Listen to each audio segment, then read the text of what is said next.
right? Geographers of modern times.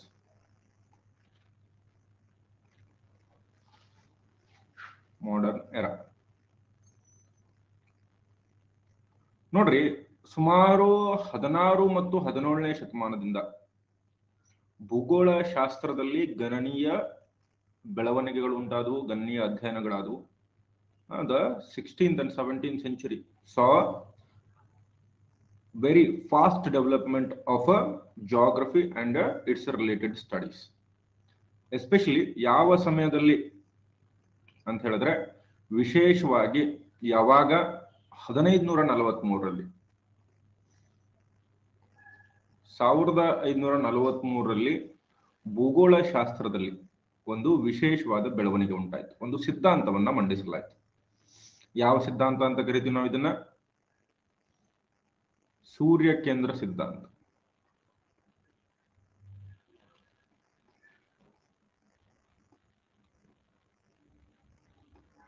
ಅಥವಾ call it as heliocentric theory. ನೋಡ್ರಿ, ಅಲ್ಲಿಯವರೆಗೂ ಏನೋ ಇಡೀ ವಿಶ್ವದಲ್ಲಿ ಭೂಮಿಯ ಸುತ್ತ ಸೂರ್ಯ ಸುತ್ತಾನೆ ಅಂತ ತಿಳ್ಕೊಂಡ್ಬಿಟ್ಟಿದ್ರು. ಯಾವುದು? ಭೂಮಿಯ ಸುತ್ತ ಸೂರ್ಯ ಸುತ್ತಾನೆ. ಆದ್ರೆ ಸೂರ್ಯನ ಸುತ್ತನೆ ಭೂಮಿ ಮತ್ತು ಇತರ ಗ್ರಹಗಳು ಸುತ್ತವೆ ಅಂತ ಹೇಳಿ ಮೊದಲ ಬಾರಿಗೆ ಹೇಳಿದ್ದು ಬೇರೆ ಯಾರೂ ಅಲ್ಲ. ಯಾರು? ಕೋಪರ್ನಿಕಸ್.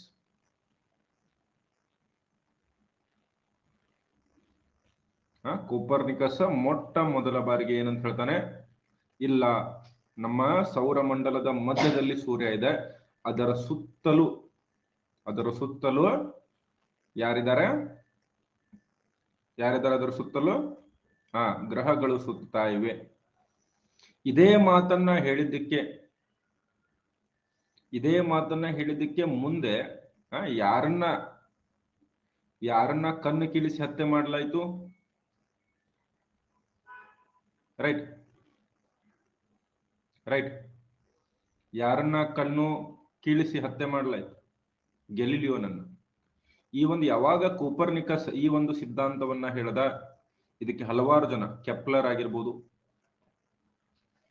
ರೈಟ್. ಕೆಪ್ಲರ್ ಬಗ್ಗೆ ನೀವೆಲ್ಲ ಕೇಳಿರ್ತೀರಿ, ವಿಜ್ಞಾನದಲ್ಲಿ ಕೇಳಿರ್ತೀರಿ. ಯಾರು ಕೆಪ್ಲರ್? ಯಾವುದಕ್ಕೆ ಬಹಳ ಹೆಸರುವಾಸಿ? ಜೊಹಾನಸ್ ಕೆಪ್ಲರ್. ಎಸ್. ಕೆಪ್ಲರ್ ಏನು ಯಾವ ಸಿದ್ಧಾಂತವನ್ನ? ಗ್ರಹಗಳ ಚಲನೆ ಸಿದ್ಧಾಂತವನ್ನ ನೀಡ್ತಾನೆ.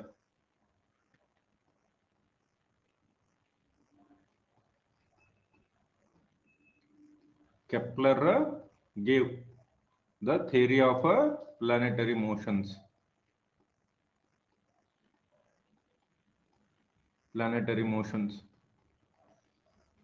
ಈ ಕೆಪ್ಲರ್ನನ್ನ ಕೂಡ ಸಾಕಷ್ಟು ಜನ, ಅವಾಗ ಏನಿತ್ತು ಅಂತಂದ್ರೆ, ಆಗಿನ ಸಂದರ್ಭದಲ್ಲಿ ಚರ್ಚು ಆಮೇಲೆ ಪೋಪು ಅವರು ಬಹಳಷ್ಟು ಏನಿದ್ರು ಪ್ರಭಾವಶಾಲಿಗಳಾಗಿದ್ರು. ಯಾರಾದ್ರೂ ದೇವರು ವಿಶ್ವವನ್ನ ನಿರ್ಮಾಣ ಮಾಡಿದಾನೆ, ಭೂಮಿಯೇ ವಿಶ್ವದ ಕೇಂದ್ರ ಅನ್ನೋದನ್ನ ವಿರೋಧಿಸಿದ್ರೆ ಅವರ ಮೇಲೆ ಏನೋ ಯಾವುದಾದ್ರೂ ನಿರ್ದಾಕ್ಷಿಣ್ಯ ಕ್ರಮಗಳನ್ನ ಕೈಗೊಳ್ಳಲಾಗ್ತದೆ. ಉದಾಹರಣೆ, ನಿಮಗೆ ಅತ್ಯಂತ ದೊಡ್ಡ ಉದಾಹರಣೆ ಅಂತಂದ್ರೆ ಇದಕ್ಕೆ ಗೆಲಿಲಿಯೋ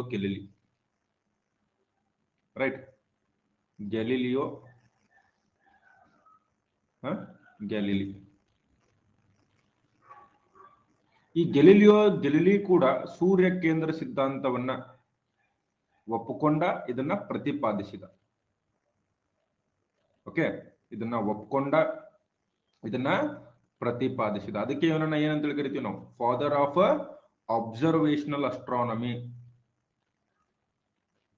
ಇವನನ್ನ ಏನಂತ ಕರಿತೀವಿ? ಫಾದರ್ ಆಫ್ ಅಬ್ಸರ್ವೇಷನಲ್ ಅಸ್ಟ್ರಾನಮಿ ಅಂತೇಳಿ ಕರಿತೀವಿ.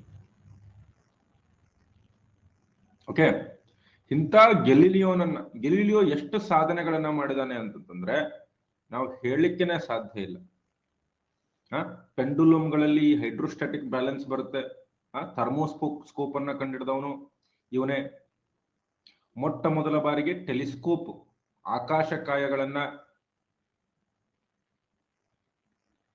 ಆಕಾಶಕಾಯಗಳ ವೀಕ್ಷಣೆ ಮಾಡಲಿಕ್ಕೆ ಟೆಲಿಸ್ಕೋಪ್ ಅನ್ನ ಬಳಸಿದವನು ಇವನೇ ಮೊದಲು. He was the first person to use telescope for observation of celestial bodies. So ಅಂತ ಒಂದು ಅದ್ಭುತ ವ್ಯಕ್ತಿತ್ವ ಯಾರು? Galileo Galilei. ಮುಂದೆ ನಾವು ಗೆಲಿಲಿಯೋ ಗೆಲಿಲಿ ಬಗ್ಗೆ ಇನ್ನೂ ಸಾಕಷ್ಟು ವಿಷಯಗಳನ್ನ ಹೇಳ್ತಾ ಹೋಗ್ತೀವಿ. ಆದ್ರೆ ನಾನು ನಿಮ್ಗೆ ಏನ್ ಹೇಳ್ತಾ ಇದ್ದೀನಿ ಅಂತಂದ್ರೆ, ಆಗಿನ ಒಂದು ಸಂದರ್ಭದಲ್ಲಿ ಇವನನ್ನ ಯಾವ ರೀತಿ ಇವನನ್ನ ಅವಹೇಳನ ಮಾಡಲಾಯ್ತು, ಇವನಿಗೆ ಯಾವ ರೀತಿ ಹಿಂಸೆ ಕೊಡಲಾಯ್ತು ಅಂತ. ಇವತ್ತು ನಾವು ಜಿಯೋಗ್ರಫಿ ಓದ್ತಾ ಇದೀವಿ ಅಂತಂದ್ರೆ ಈ ಗೆಲಿಲಿ, ಕೆಪ್ಲರ್ ಮತ್ತು ಕೋಪರ್ನಿಕಸ್ ನಂತವರ ಒಂದು ತ್ಯಾಗ ಬಲಿದಾನ ಕೂಡ ಇದರ ಹಿಂದೆ ಅಡಗಿದೆ ಅಂತೇಳಿ ನಾವು ಹೇಳ್ಬೋದು. ಇದಾದ್ಮೇಲೆ ಇನ್ನೊಂದು ಸಿದ್ಧಾಂತ ಮಂಡನೆ ಆಗುತ್ತೆ, ಭೂಗೋಳ ಶಾಸ್ತ್ರದಲ್ಲಿ ಕ್ರಾಂತಿಯನ್ನೇ ತರುವಂತ ಸಿದ್ಧಾಂತ. ಹೌದಾ? ಯಾವುದದು ಸಿದ್ಧಾಂತ?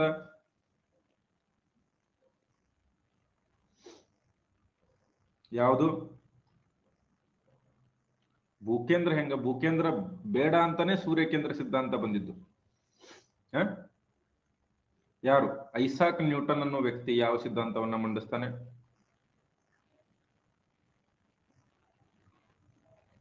ಐಸಾಕ್ ನ್ಯೂಟನ್ ಹಲವಾರು ಸಿದ್ಧಾಂತಗಳನ್ನ ಮಂಡಿಸಿದಾನೆ. ಆದ್ರೆ ಭೂಗೋಳ ಶಾಸ್ತ್ರಕ್ಕೆ ಅತ್ಯಂತ ಇಂಪಾರ್ಟೆಂಟ್ ಆಗಿದ್ದು ಯಾವುದು? ಗುರುತ್ವ ಸಿದ್ಧಾಂತ, ಥಿಯರಿ ಆಫ್ ಗ್ರಾವಿಟಿ. ಬಹಳಷ್ಟು ಜನ ಮನಸ್ಸಲ್ಲಿ ಅಂತಿರ್ತಾರೆ, ನಾವು ಸ್ಕೂಲಲ್ಲಿ ಹೇಳ್ತಾ ಇದ್ದೀವಿ, ಗೆಲಿಲಿ ತಲೆ ಮೇಲೆ ಅವನು ಸೇಬು ಮರದ ಕೆಳಗಡೆ ಬದಲಾಗಿ, ಆಪಲ್ ಗಿಡದ ಕೆಳಗಡೆ ಬದಲಾಗಿ ತೆಂಗಿನ ಗಿಡದ ಕೆಳಗಡೆ ಕೂತಿದ್ದ ಅಂತಂದ್ರೆ ನಮಗೆ ಸಾಕಷ್ಟು ಫಿಸಿಕ್ಸ್ ನ ಪಾಠಗಳು ಕಲಿಯೋದು ತಪ್ತಿತ್ತು ಅಂತೇಳಿ ಹೇಳಿದ್ವಿ. ಸೊ ಆದ್ರೆ ಫಾರ್ಚುನೇಟ್ಲಿ ಏನ್ ಬಿತ್ತು, ಅವನ ತಲೆ ಮೇಲೆ ಆಪಲ್ ಬಿತ್ತು. ಆಪಲ್ ಬಿದ್ದ ತಕ್ಷಣ ಅವನಿಗೆ ಹೊಳಿತು, ಅಯ್ಯಯ್ಯೋ ಮೇಲಿಂದ ಕೆಳಗಡೆನೆ ಯಾಕೆ ಬರ್ತಾ ಇದೆ, ಕೆಳಗಿಂದ ಮೇಲ್ಗಡೆ ಯಾಕೆ ಹೋಗ್ತಾ ಇಲ್ಲ ಅಂತ. ರೈಟ್? ಇಲ್ಲಿಂದ ಏನಾಯ್ತು? ಭೂಗೋಳ ಶಾಸ್ತ್ರದಲ್ಲಿ ವೇಗವಾಗಿ ಬೆಳವಣಿಗೆ ಶುರುವಾಯಿತು. ಭೂಗೋಳ ಶಾಸ್ತ್ರದಲ್ಲಿ ವಿಶೇಷವಾಗಿ ಡಿಸ್ಕ್ರಿಪ್ಟಿವ್ ಜಾಗ್ರಫಿ ಇದಾದ ನಂತರನೇ ಆರಂಭವಾಗಿತ್ತು. ಇವೆಲ್ಲ ಪ್ರಶ್ನೆಗಳು ಬರ್ತವೆ. ಡಿಸ್ಕ್ರಿಪ್ಟಿವ್ ಜಾಗ್ರಫಿ ಅಂತಂದ್ರೆ ಪ್ರತಿಯೊಂದು ವಿಷಯಕ್ಕೆ ವಿವರಣೆ ನೀಡುವುದು. ಯಾಕೆ ಈ ರೀತಿ ಇದೆ? ವಿವರಣಾತ್ಮಕ ಭೂಗೋಳ ಶಾಸ್ತ್ರ ಅಂತ ಕರೀತಾರೆ. ಇಲ್ಲಿ ಪರ್ವತ ಇದೆ ಅಂತಂದ್ರೆ ಯಾಕೆ ಈ ರೀತಿ ಇದೆ? ಮೊದಲು ಏನಂತ ತಿಳ್ಕೊಂಡಿದ್ವಿ, ಎಲ್ಲ ದೇವರು ನಿರ್ಮಾಣ ಮಾಡಿದಾನೆ. ಹಿಂದೂಗಳು ಏನ್ ಹೇಳ್ತಾರೆ? ಎಲ್ಲ ಬ್ರಹ್ಮ ನಿರ್ಮಾಣ ಮಾಡಿದಾನೆ, ವಿಷ್ಣು ನಿರ್ಮಾಣ ಮಾಡಿದಾನೆ. ಮುಸ್ಲಿಮರು ಅಲ್ಲಾ ಸುಬ್ಹಾನಹು ವ ತಆಲಾ ನಿರ್ಮಾಣ ಮಾಡಿದಾನೆ. ಕ್ರಿಶ್ಚಿಯನ್ ಹೇಳ್ತಾರೆ ಜೀಸಸ್ ನಿರ್ಮಾಣ ಮಾಡಿದಾನೆ. ಎಲ್ಲರೂ ಬೇರೆ ಬೇರೆ. ಜೈನ ಧರ್ಮ ಏನ್ ಹೇಳ್ತದೆ? ಒಂದು ಸಾರ್ವತ್ರಿಕ ನಿಯಮ ನಿರ್ಮಾಣ ಮಾಡಿದೆ ಅಂತ ಹೇಳಿ. ಬೌದ್ಧ ಧರ್ಮ ಹೇಳ್ತದೆ the world is created because of a cosmic principle ಅಂತ ಹೇಳ್ತದೆ. ಬಟ್ ಯಾವಾಗ ಭೂಗೋಳ ಶಾಸ್ತ್ರದ ಅಧ್ಯಯನ ಮುಂದುವರಿತಾ ಹೋಯ್ತು, ಅವಾಗ ನಮ್ಗೆ ಗೊತ್ತಾಗ್ತಾ ಹೋಯ್ತು. ವಿಶೇಷವಾಗಿ ವೆರನಿಯಸ್ ಅನ್ನೋ ಒಬ್ಬ ವ್ಯಕ್ತಿ ಬರ್ತಾನೆ. ವೆರನಿಯಸ್ ಹೆಸರು ಕೇಳಿದಿರಾ ಎಲ್ಲರೂ? ಪ್ರಶ್ನೆ ಆಗಿದೆ ಇದು ನಿಮ್ಗೆ. ವೆರನಿಯಸ್ ಈ ಯಾವ ಕೃತಿಯನ್ನ ಬರೆದಿದ್ದಾರೆ ಅಂತ ಹೇಳಿ. ಈ ವೆರನಿಯಸ್ ಅನ್ನೋ ವ್ಯಕ್ತಿ ಒಂದು ಪುಸ್ತಕವನ್ನ ಬರೀತಾನೆ. ಯಾವುದು? ಜಿಯೋಗ್ರಫಿಕಾ ಜನರಲಿಸ್ಟ್ ಅಂತ ಹೇಳಿ.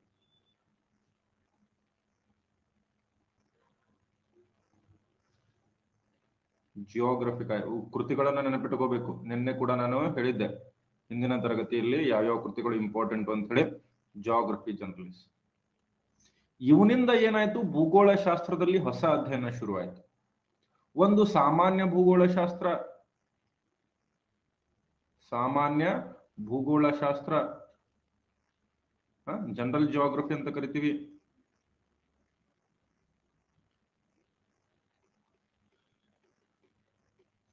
ಇನ್ನೊಂದು ಯಾವುದು? ಪ್ರಾದೇಶಿಕ ಭೂಗೋಳ ಶಾಸ್ತ್ರ.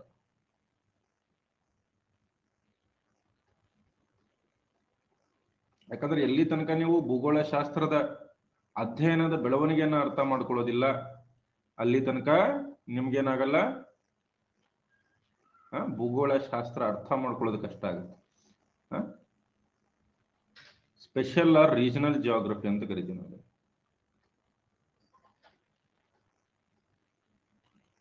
ಆಮೇಲೆ ನೋಡ್ರಿ ಇವೆಲ್ಲ ಸರ್ ಇವೆಲ್ಲ ಥಿಯರಿ ಕೇಳ್ತಾರೆ ಅಂತಂದ್ರೆ ನಾನು ಹೇಳಬೇಕು, ನಾನು ಬರೆಸ್ತಾ ಇರತಕ್ಕಂತಹ 90% ಪಾಯಿಂಟ್ಗಳು ಆಲ್ರೆಡಿ ಪ್ರಶ್ನೆಗಳಾಗಿವೆ.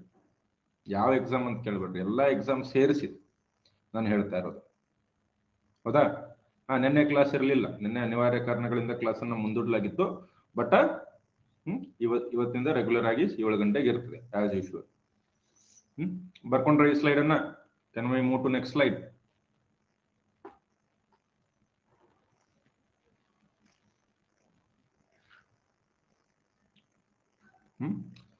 ಸಾಮಾನ್ಯ ಭೂಗೋಳ ಶಾಸ್ತ್ರ ಅಂತಂದ್ರೆ ಏನು?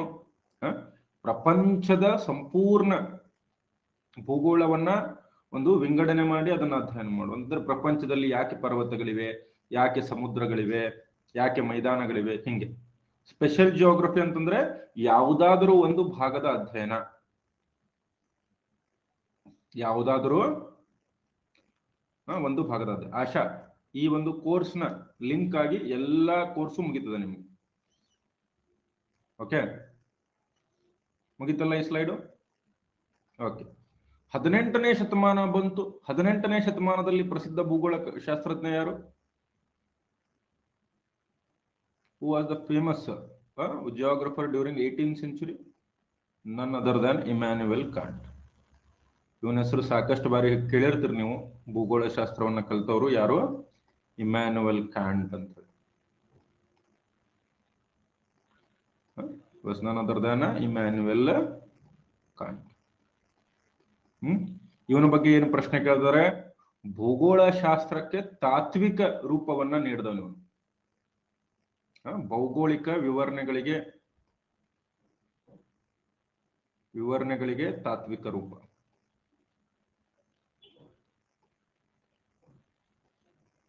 ಫಿಲಾಸಫಿಕಲ್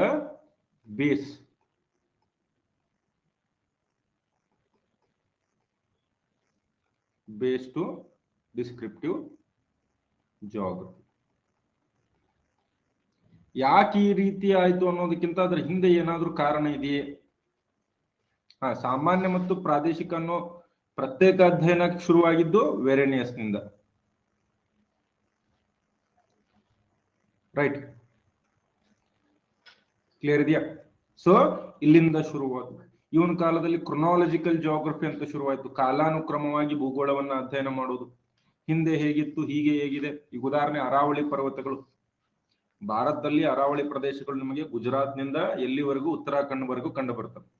ಮುಖ್ಯವಾಗಿ ರಾಜಸ್ಥಾನ, ಹರಿಯಾಣ, ಡೆಲ್ಲಿ ಮೂಲಕವಾಗಿ ಅಲ್ಲಿ ತನಕ ಕಂಡು ಬರ್ತವೆ. ಇವಾಗ ಅವು ಶೇಷ ಪರ್ವತಗಳು ಅಥವಾ ಅವಶೇಷ ಪರ್ವತಗಳು, ರೆಸಿಡ್ಯೂಯಲ್ ಮೌಂಟೇನ್ಸ್. ಬಟ್ ಮೊದಲು ಅವು ರೆಸಿಡ್ಯೂಯಲ್ ಮೌಂಟೇನ್ಸ್ ಆಗಿದ್ವಾ? ಇವಾಗ ಅದರ ಸರಾಸರಿ ಎತ್ತರ, ಅರಾವಳಿ ಪರ್ವತದ ಸರಾಸರಿ ಎತ್ತರ ಒಂದು 600 ರಿಂದ 650 ಮೀಟರ್ ಇದೆ. ಬಟ್ ಮೊದಲು ಅಷ್ಟಿರಲಿಲ್ಲ. ಮೊದಲು ಅವು ಮಡಿಕೆ ಪರ್ವತಗಳು. ಅದಕ್ಕೇನಂತ ಕರಿತೀವಿ ನಾವು? ಕ್ರೊನಾಲಜಿಕಲ್ ಜಿಯೋಗ್ರಫಿ ಅಂತ ಕರಿತೀವಿ. ಓಕೆ, ಇನ್ನು ಸ್ಪ್ಯಾಷಿಯಲ್ ಜಿಯೋಗ್ರಫಿ ಅಂತ ಬರುತ್ತೆ, ಸ್ಥಾನೀಯ ಹಂಚಿಕೆ ಭೂಗೋಳ ಶಾಸ್ತ್ರ ಅಂತ. ಓಕೆ, ಭೂ ಮೇಲ್ಮೈನ ಅಂಶಗಳನ್ನ ಜೋಡಿಸಿ ನಾವು ಅದನ್ನ ಅಧ್ಯಯನ ಮಾಡಿದ್ರೆ ಏನಾಗುತ್ತೆ? ಸ್ಪ್ಯಾಷಿಯಲ್ ಜಿಯೋಗ್ರಫಿ. ಈ ರೀತಿ ಬೆಳವಣಿಗೆ ಆಗ್ತಾ ಬಂತು. 19ನೇ ಶತಮಾನ ಏನಿದೆ, ಫಿಲಾಸಫಿಕಲ್ ಬೇಸ್ ಅಂತಂದ್ರೆ ಯಾಕಾಗುತ್ತೆ ಅನ್ನೋದ್ರ ಜೊತೆಗೆ ಅದ್ರ ಹಿಂದೆ ಏನಾದ್ರೂ ಸಿದ್ಧಾಂತ ಇದೆಯಾ ಅರ್ಥ ಮಾಡ್ಕೋಬೇಕಾಗತ್ತೆ ನಾವು. ಥಿಯರಿಟಿಕಲಿ ಪ್ರೂವ್ ಮಾಡೋದು, ಇಲ್ಲಿ ಯಾಕೆ ಪರ್ವತ ಇದೆ, ಇಲ್ಲಿ ಯಾಕೆ ಬೆಟ್ಟಗಳಿವೆ, ಇಲ್ಲಿ ಯಾಕೆ ಮೈದಾನಗಳಿವೆ, ಅಲ್ಲೇ ಯಾಕೆ ರಚನೆ ಆಯ್ತು, ಬೇರೆ ಕಡೆ ಯಾಕೆ ರಚನೆ ಆಗ್ಲಿಲ್ಲ. 19ನೇ ಶತಮಾನ ಅತ್ಯಂತ ವಿಶೇಷ. ಯಾಕೆ? ಇದನ್ನೇನಂತ ಕರಿತೀವಿ ನಾವು? ಭೂಗೋಳ ಶಾಸ್ತ್ರದ ಸ್ವರ್ಣಯುಗ ಅಂತ ಕರಿತೀವಿ. 19ನೇ ಶತಮಾನವನ್ನ ಏನಂತ ಕರಿತೀವಿ ನಾವು? The 19th century is called as a golden era of geography. ಯಾಕೆ? ಒಂದು, ಅವಾಗ ಬಂದಂತಹ ಭೂಗೋಳ ಶಾಸ್ತ್ರಜ್ಞರು, ಅವಾಗ ಆದಂತಹ ಅಧ್ಯಯನಗಳು. ಅದರಲ್ಲಿ ಅತ್ಯಂತ ಪ್ರಮುಖ ವ್ಯಕ್ತಿ ಯಾರು ಅಂತಂದ್ರೆ Alexander von Humboldt was the most important geographer. Alexander von Humboldt. ಇವು ನೋಡ್ರಿ, ಒನ್ ಲೈನರ್ ಪ್ರಶ್ನೆಗಳು ಸಾಕಾಗ್ತವೆ, ಸಾಕಷ್ಟು ಬರ್ತವೆ ಇದರಿಂದ. ರೈಟ್, ಈ ಒಂದು ಟಾಪಿಕ್ ಇಂದ ಒನ್ ಲೈನರ್ ಪ್ರಶ್ನೆಗಳು ಸಾಕಷ್ಟು ಬರ್ತವೆ. ಸೊ ನೀವು ನೋಡ್ಕೊಂಡಿರ್ಬೇಕು. ಏನಂತ ಕರಿತೀವಿ ನಾವು ಅಲೆಕ್ಸಾಂಡರ್ ವ್ಯಾನ್ ಹಂಬೋಲ್ಟ್ ನನ್ನ ಫಾದರ್ ಆಫ್ ಮಾಡರ್ನ್ ಜಿಯೋಗ್ರಫಿ. ಹಿಂಗೆ ಸ್ಟ್ರೇಟ್ ಫಾರ್ವರ್ಡ್ ಪಿಸಿಗೂ ಪ್ರಶ್ನೆ ಆಗಿದೆ.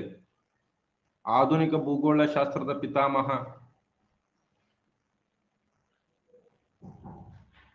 ಆಧುನಿಕ ಭೂಗೋಳ ಶಾಸ್ತ್ರದ ಪಿತಾಮಹ ಯಾರು? ಆಧುನಿಕ ಭೂಗೋಳ ಶಾಸ್ತ್ರದ ಪಿತಾಮಹ ಯಾರು? ಇವನೇ.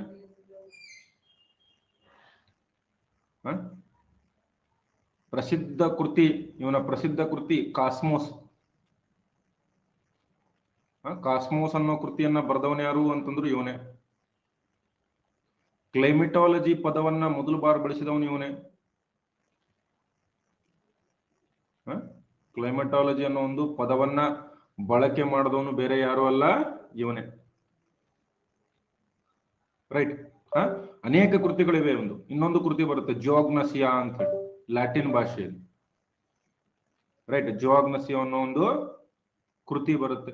ಇವನಿಂದ ಏನಾಯ್ತು, ಆಧುನಿಕ ಭೂಗೋಳ ಶಾಸ್ತ್ರದ ಅಧ್ಯಯನ ಶುರುವಾಯಿತು. ಕೃತಿ ಕಾಸ್ಮೋಸ್ ಅಂತ ಹೇಳಿ.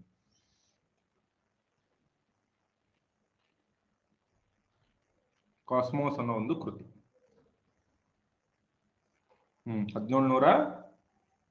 1793ರಲ್ಲಿ ಜಿಯೋಗ್ನಸಿಯಾ ಬಂದಿತ್ತು. ಅದರ ಪ್ರಮುಖ ಕೃತಿ ಯಾವುದು? ಕಾಸ್ಮೋಸ್. ಕೃತಿ ಅಂದ್ರೆ ವರ್ಕ್ ಅಥವಾ book. Most important work is cosmos. Is it clear? Can I move to next slide?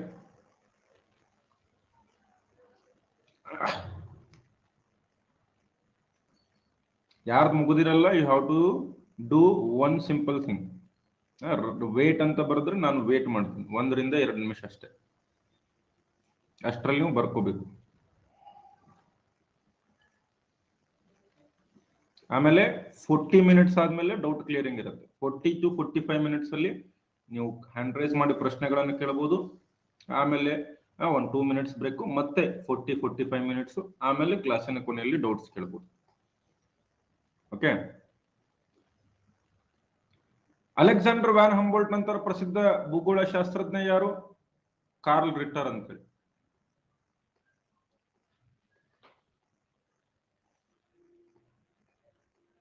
Karl Ritter. ಆ ಕಾರ್ಲ್ ರಿಟ್ಟರ್ ನನ್ನ ಏನಂತ ಕರಿತೀವಿ ನಾವು? ಭೂಗೋಳ ಶಾಸ್ತ್ರದ ಮೊದಲ ಪ್ರಾಧ್ಯಾಪಕ. First professor or lecturer, professor of geography. ಇವನ ಕೃತಿ ಯಾವುದು?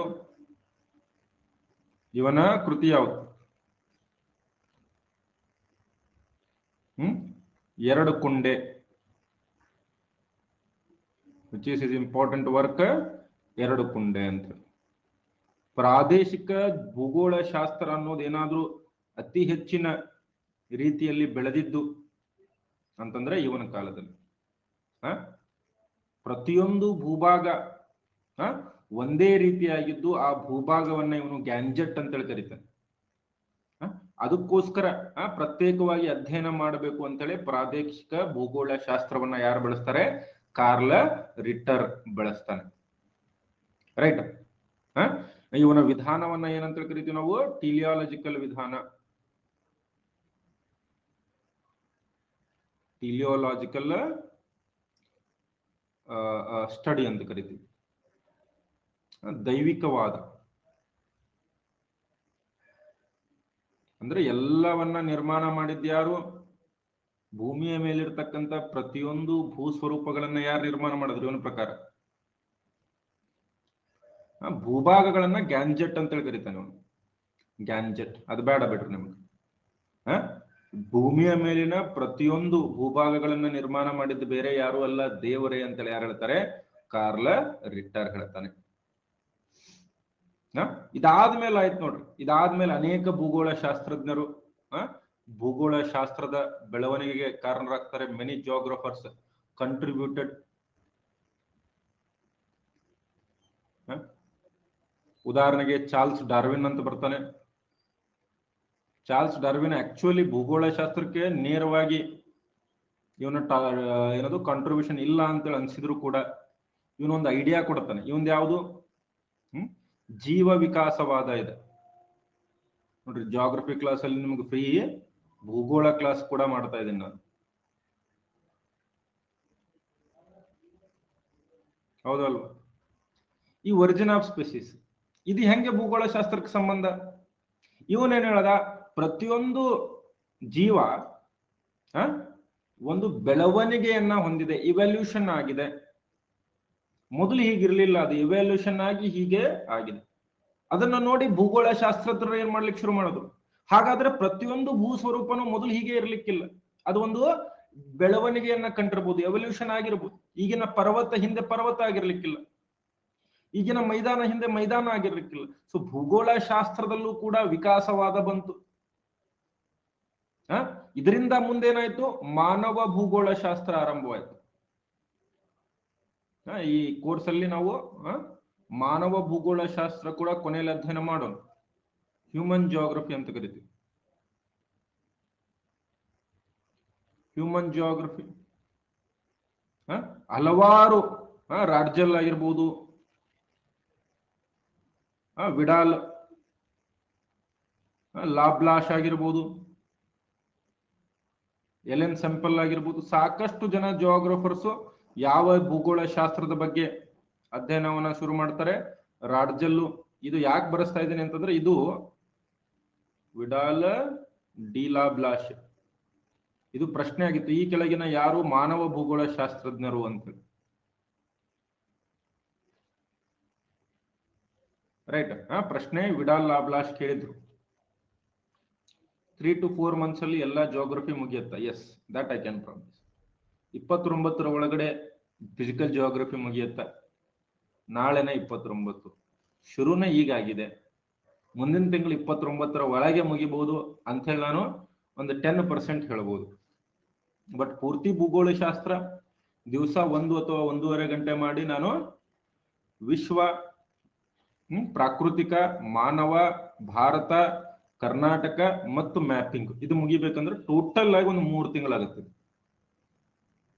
6 ತಿಂಗಳೇನಿಲ್ಲ, 3 ತಿಂಗಳಾಗುತ್ತೆ.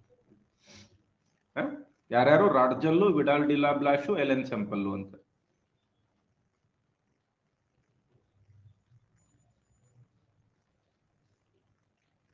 ಇದಾದ್ಮೇಲೆ ಸಾಕಷ್ಟು ಬೆಳವಣಿಗೆಗಳಾದವು. ಐ ಥಿಂಕ್ ನಿಮ್ ಹೆಚ್ಚಿನ ಪ್ರಶ್ನೆಗಳು ಇಲ್ಲಿಂದಾನೇ ಬರುತ್ತೆ. ರೈಟ್. ಹೆಚ್ಚಿನ ಪ್ರಶ್ನೆಗಳು ಇಲ್ಲಿಂದಾನೇ ಬರುತ್ತೆ. ಸೊ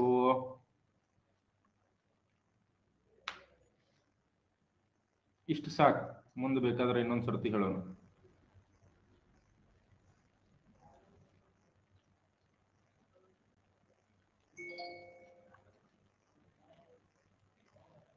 ಓಕೆ, ಬರ್ಕೊಳ್ಳಿ ಇದನ್ನು.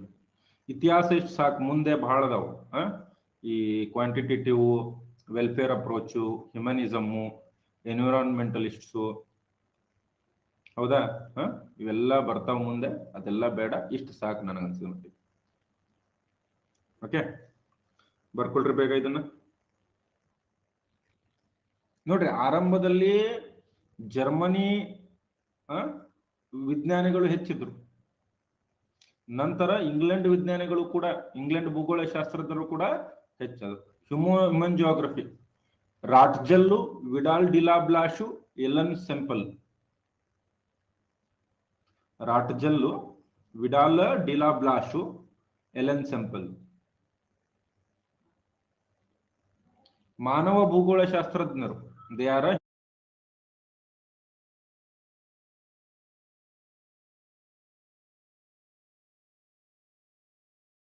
human geographers. They are human geographers. Is it clear to everyone? ಯಾರ್ಯಾರಿಗೆ ಅರ್ಥ ಆಗಿದೆ? ಎಲ್ಲರೂ ಏನಂತ ಬರೀತೀರಿ? 2 ಕುಂಡೆ ಅಂತ ಬರೀರಿ. ಎಲ್ಲರೂ ಕೂಡ 2 ಕುಂಡೆ ಅಂತ ಬರೀರಿ.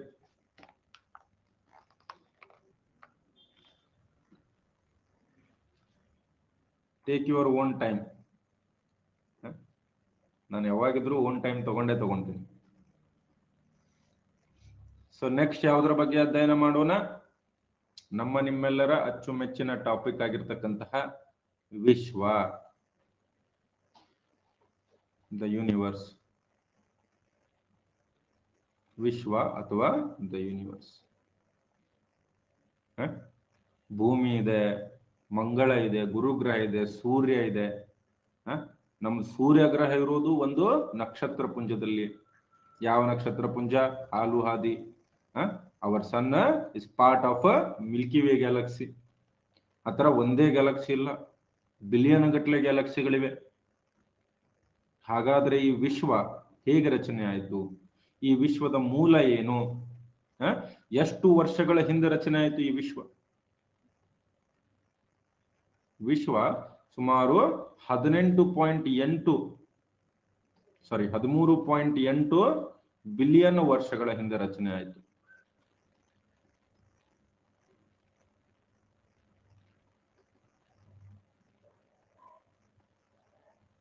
ನಾವು ನೋಡ್ತಾ ಇರತಕ್ಕಂತಹ ವಿಶ್ವ ಎಷ್ಟು ವರ್ಷಗಳ ಹಿಂದೆ ರಚನೆ ಆಯಿತು ಅಂತೇಳಿ ಯಾರಾದ್ರೂ ಕೇಳಿದ್ರೆ ನೀವು ನೀಟಾಗಿ ಹೇಳಬೇಕು. ಎಷ್ಟಂತ? 13.8 ಬಿಲಿಯನ್ ವರ್ಷಗಳ ಹಿಂದೆ. 13.8 ಬಿಲಿಯನ್ ವರ್ಷಗಳ ಹಿಂದೆ ರಚನೆ ಆಯಿತು. The universe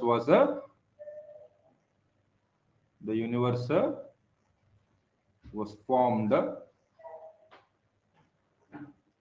13.8 billion years. ಹೇಗೆ ರಚನೆ ಆಯಿತು ಅನ್ನೋದು ನಾನು ಆಮೇಲೆ ಹೇಳ್ತೀನಿ. ಅದರ ರಚನೆ ಆಗಿದ್ದು ಯಾವಾಗ? 13.8 ಬಿಲಿಯನ್ ವರ್ಷಗಳ ಹಿಂದೆ ರಚನೆ ಆಯಿತು. ಈ ವಿಶ್ವದಲ್ಲಿ ಸುಮಾರು 100 ಬಿಲಿಯನ್ಗಿಂತ ಹೆಚ್ಚೇನಿವೆ ನಕ್ಷತ್ರ ಪುಂಜಗಳಿವೆ.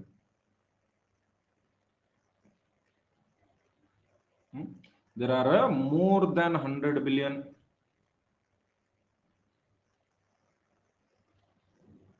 galaxies. ಈ 100 ಬಿಲಿಯನ್ ಪ್ರತಿ ನಕ್ಷತ್ರ ಪುಂಜದಲ್ಲೂ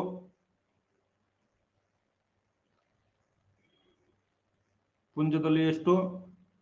100 ಬಿಲಿಯನ್ಗಿಂತ ಹೆಚ್ಚು ನಕ್ಷತ್ರಗಳಿವೆ.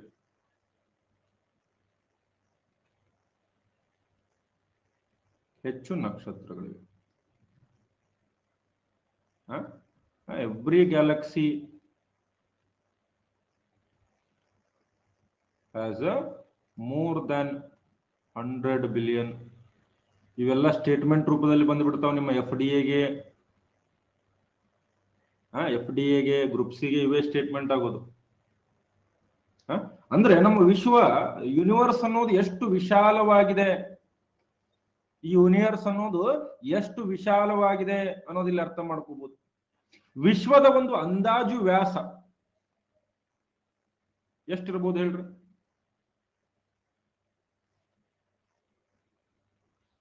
ರೈಟ್. ದ ಡಯಾಮೀಟರ್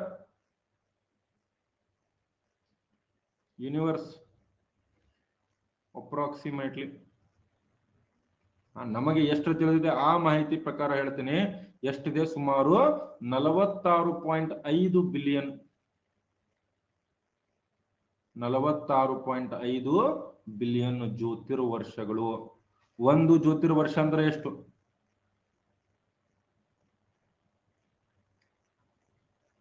ಒಂದು ಜ್ಯೋತಿರ್ವರ್ಷ ಅಂದ್ರೆ ಎಷ್ಟು ಇಯರ್ಸು? ಎಷ್ಟು? 3 × 10⁸ ಕಿಲೋಮೀಟರ್ ಪರ್ ಸೆಕೆಂಡ್. ಅಷ್ಟು ಅಂದ್ರೆ ಸುಮಾರು 3 ಲಕ್ಷ ಕಿಲೋಮೀಟರ್ ಪ್ರತಿ ಸೆಕೆಂಡ್ಗೆ ಎಷ್ಟು ದೂರ ಹೋಗ್ತೀವಿ ಅಷ್ಟು. ಇದು 46.5 ಬಿಲಿಯನ್ ಜ್ಯೋತಿ ವರ್ಷ ಅಂತಂದ್ರೆ ನಾವು ದೊಡ್ಡ ವಿಶಾಲ ಸಾಗರದಲ್ಲಿ ಒಂದು ಹನಿ ನೀರು ಅಲ್ಲ ನಮ್ಮ ಭೂಮಿ. ಈ ವಿಶಾಲ ಸಾಗರದಲ್ಲಿ ನಮ್ಮ ಭೂಮಿ ಒಂದು ಹನಿ ನೀರು ಅಲ್ಲ. ನಾವು ಮಾನವರು ಎಲ್ಲಾ ಗೊತ್ತಿದೆ ಅಂತೇಳಿ ಹೋರಾಟ ಮಾಡ್ತಾ ಇದೀವಿ ನಾವು. ಹೌದಲ್ವ?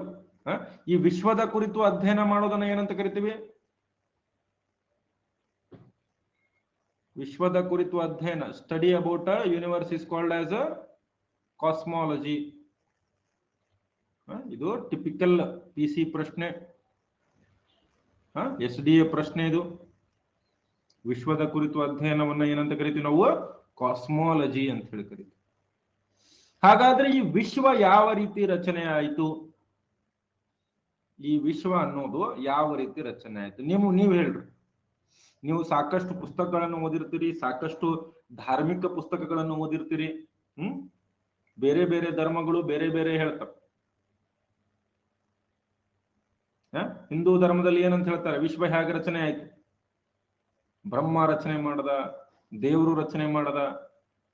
ಇಸ್ಲಾಂನಲ್ಲಿ ಅಲ್ಲಾ ಸುಬಹಾನ ತಾಲ, ಕ್ರಿಶ್ಚಿಯನ್ ಧರ್ಮದಲ್ಲಿ ಜೀಸಸ್ ರಚನೆ ಮಾಡಿದ್ದಾನೆ ಅಂತ ಹೇಳ್ತಾರೆ.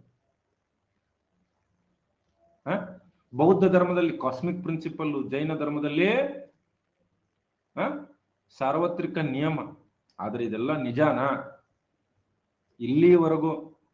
ಇಲ್ಲಿವರೆಗೂ ನಾವೇನಂತ ನಂಬಿದ್ವಿ? ಇದೆಲ್ಲ ನಿಜ ಅಂತಾನೆ ನಂಬಿದ್ವಿ.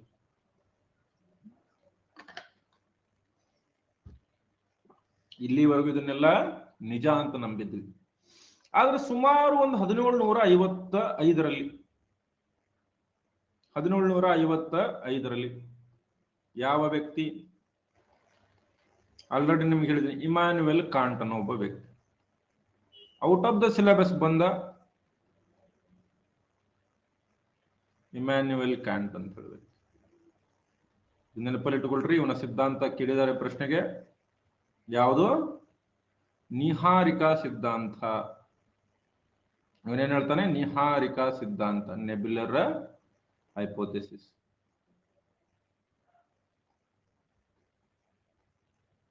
ಅಂದ್ರೆ ಇಡೀ ವಿಶ್ವ ಒಂದೇನಿದು? ಇದು ಗಾಳಿಯ ಒಂದು ಮೋಡ ಇದ್ದಂತೆ. ಗಾಳಿಯ ಒಂದು ಮೋಡ ಇದ್ದಂತೆ. ಇದೇ ಸಿದ್ಧಾಂತವನ್ನ ಯಾರು ಸಮರ್ಥಿಸಿಕೊಳ್ತಾರೆ? ಸಮರ್ಥಿಸಿದವರು ಯಾರು ಅಂತಂದ್ರೆ ಲ್ಯಾಪ್ಲೇಸ್. ರೈಟ್?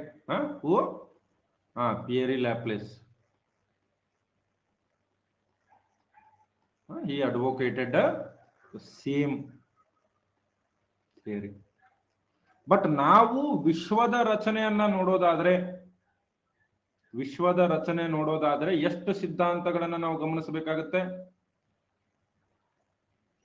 ಎಷ್ಟು ಸಿದ್ಧಾಂತಗಳನ್ನ ರಚನೆ ನಾವು ಗಮನಿಸಬೇಕಾಗತ್ತೆ? 3 ಸಿದ್ಧಾಂತಗಳು ಬಹಳ ಇಂಪಾರ್ಟೆಂಟ್. ವಿಶ್ವದ ರಚನೆ ಸಿದ್ಧಾಂತಗಳು ಯಾವ್ಯಾವ ಸಿದ್ಧಾಂತಗಳು?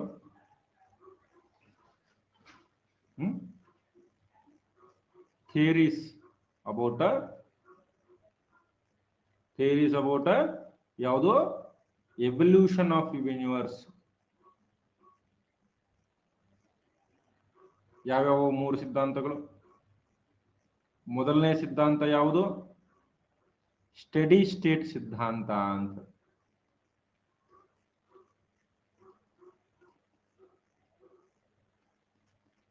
ಯಾವ ಸಿದ್ಧಾಂತ? Study state. ಇದು FDA ಗೆ ಪ್ರಶ್ನೆ ಆಗಿರ್ತಕ್ಕಂಥದ್ದು. ನಾನು ಹೇಳೋದೆಲ್ಲ ಕೇಳಿ ಸರ್, ಇವೆಲ್ಲ ಎಲ್ಲಿ ಬರ್ತಾವ್ರಿ ಅಂತ ಕೇಳಿದ್ರೆ ಇವೆಲ್ಲ ಆಲ್ರೆಡಿ ಬಂದಿರ್ತಕ್ಕಂಥದ್ದು. ನೀವು ನೋಡಿರೋದಿಲ್ಲ. ನೋಡಿದ್ರು ಕೂಡ ಇದು ಔಟ್ ಆಫ್ ಸಿಲೆಬಸ್ ಅಂತ ಬಿಟ್ಟಿರ್ತೀರಿ. 3 ಜನ ಇದನ್ನ ಪ್ರತಿಪಾದಿಸ್ತಾರೆ. ಯಾರ್ಯಾರು? ಸ್ಟಡಿ ಸ್ಟೇಟ್ ಸಿದ್ಧಾಂತವನ್ನ ಬಾಂಡಿ, ಗೋಲ್ಡ್ ಮತ್ತು ಹೊಯ್ಲ್ ಅಂತ.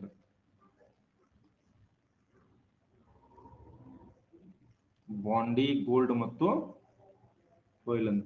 ಏನಂತೇಳಿ ಪ್ರಶ್ನೆ ಆಗಿತ್ತು. ಯಾರು ಪ್ರಶ್ನೆ ನೋಡಿದ್ರೆ ಅವ್ರಿಗೆ ಗೊತ್ತಿದೆ. ಸ್ಟಡಿ ಸ್ಟೇಟ್ ಸಿದ್ಧಾಂತವು ಈ ಕೆಳಗಿನ ಯಾವುದಕ್ಕೆ ಸಂಬಂಧಿಸಿದೆ? ನೋಡಿದಿರಾ? ಯಾರು ಪ್ರಶ್ನೆ ನೋಡಿದಿರಿ? ಲೈಕ್ ಬಿಟ್ಟು ಹೋಗ್ತೀರಿ. ಸ್ಟಡಿ ಸ್ಟೇಟ್ ಸಿದ್ಧಾಂತವು ಈ ಕೆಳಗಿನ ಯಾವುದಕ್ಕೆ ಸಂಬಂಧಿಸಿದೆ? ಯಾವುದಕ್ಕೆ? ವಿಶ್ವದ ರಚನೆಗೆ. ಏನಿದು ಸ್ಟಡಿ ಸ್ಟೇಟ್ ಸಿದ್ಧಾಂತ? According to this theory, the number of galaxies in the observable universe remain constant, and new galaxies are constantly being formed out of empty space to fill up the gaps left by the galaxies that have crossed the observable universe border. And as a result, the size of the observable universe's overall mass remain constant. ಅಂದ್ರೆ ನಮಗೆ ಕಾಣಿಸುವಂತ ಒಂದು ವಿಶ್ವ ಏನಿದೆ, ನಮಗೆ ಕಾಣಸಿಗುವಂತ ವಿಶ್ವ ಏನಿದೆ, ಆ ವಿಶ್ವದಲ್ಲಿ ಆ ಒಂದು ವಿಶ್ವದಲ್ಲಿ ಇರ್ತಕ್ಕಂತ ಒಟ್ಟು ನಕ್ಷತ್ರ ಪುಂಜಗಳು ಸ್ಥಿರವಾಗಿದೆ. ಅಂದ್ರೆ ಅವುಗಳಲ್ಲಿ ಬದಲಾವಣೆ ಆಗ್ತಿಲ್ಲ. ಯಾಕೆ ಬದಲಾವಣೆ ಆಗ್ತಿಲ್ಲ?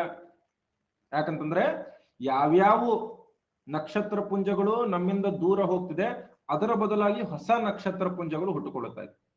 ಉದಾಹರಣೆಗೆ ಇಲ್ಲೊಂದು 4-5 ನಕ್ಷತ್ರ ಪುಂಜಗಳಿದಾವೆ ಅಂತ ತಿಳ್ಕೊಳ್ಳಿ. ಇವು ನಮಗ್ ಕಾಣಿಸ್ತಾ ಇದಾವೆ. ನಮಗೆ ನಕ್ಷತ್ರ ಪುಂಜಗಳು ಎಲ್ಲಿ ತನಕ ಮಾತ್ರ ಕಾಣಿಸ್ತವೆ? ಇಲ್ಲಿ ತನಕ. ಈ ನಕ್ಷತ್ರ ಪುಂಜ ಹೊರಗಡೆ ಹೋದ್ರೆ ನಮಗೆ ಏನು ಅನಿಸ್ತದೆ? ಹೊರಗೆ ಹೋಗಿದೆ ಅನಿಸ್ತದೆ? ಇಲ್ಲ. ಯಾಕೆ? ಒಂದು ಹೊಸ ನಕ್ಷತ್ರ ಪುಂಜ ನಿರ್ಮಾಣ ಆಗುತ್ತೆ. ಹೀಗಾಗಿ ನಮಗೆ ಕಾಣಿಸುವಂತ ವಿಶ್ವ ಯಾವಾಗಿದ್ರೂ ಸ್ಥಿರವಾಗಿದೆ. ಸ್ಟಡಿ ಸ್ಟೇಟ್ ಬಹಳ ನಮಗೆ ಡೀಪ್ ಬೇಡ, ಇಷ್ಟೇ ತಿಳ್ಕೊಳ್ರಿ. ನಮಗೆ ಕಾಣಿಸುವಂತ ವಿಶ್ವ ಏನೋ ಸ್ಥಿರವಾಗಿದೆ. The observable universe and its overall mass remains constant. ಅರ್ಥ ಆಯ್ತಾ? ಈಗ ಒಂದು ರೂಮಲ್ಲಿ 10 ಜನ ಇದ್ದಾರೆ. ಆ 10 ಜನರಲ್ಲಿ ಒಬ್ಬ ಹೊರಗೆ ಹೋದ ಅನ್ಕೊಳ್ಳಿ, ಅದು ನಮ್ಗೆ ಕಾಣಿಸೋದಿಲ್ಲ. ಯಾಕಂದ್ರೆ ಒಬ್ಬ ಹೊಸದಾಗಿ ಒಳಗೆ ಬರ್ತಾನೆ. ಇಷ್ಟೇ ಸಿಂಪಲ್. ನಿಮ್ಮ ಪ್ಲೇಟ್ ಅಲ್ಲಿ 10 ಇಡ್ಲಿ ಇದೆ ಅನ್ಕೊಳ್ರಿ. ಆ ಇಡ್ಲಿಯಲ್ಲಿ ಒಂದು ನೀವು ತಿಂದ್ರೂ ಕೂಡ ಅದು ನಿಮಗೆ ಗೊತ್ತಾಗೋದಿಲ್ಲ. ಯಾಕಂದ್ರೆ ಇನ್ನೊಂದು ಇಡ್ಲಿ ತಂದು ಹಾಕ್ತಾರಲ್ಲ. ಹೀಗಾಗಿ ಪ್ಲೇಟ್ ನಲ್ಲಿ ಯಾವಾಗಿದ್ರು ಎಷ್ಟು ಇಡ್ಲಿಗಳಿರ್ತವೆ?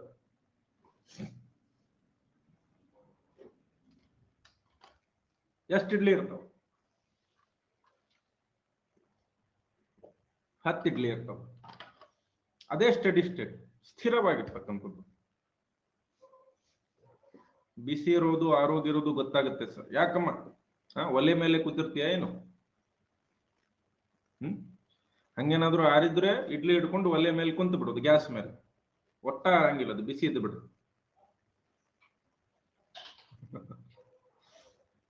ಓಕೆ. ಇದಾದ್ಮೇಲೆ ಎರಡನೇ ಸಿದ್ಧಾಂತ ಯಾವುದು? ಎರಡನೇ ಸಿದ್ಧಾಂತ ಪಲ್ಸೇಟಿಂಗ್ ಸಿದ್ಧಾಂತ ಅಂತ ಕರಿತೀವಿ.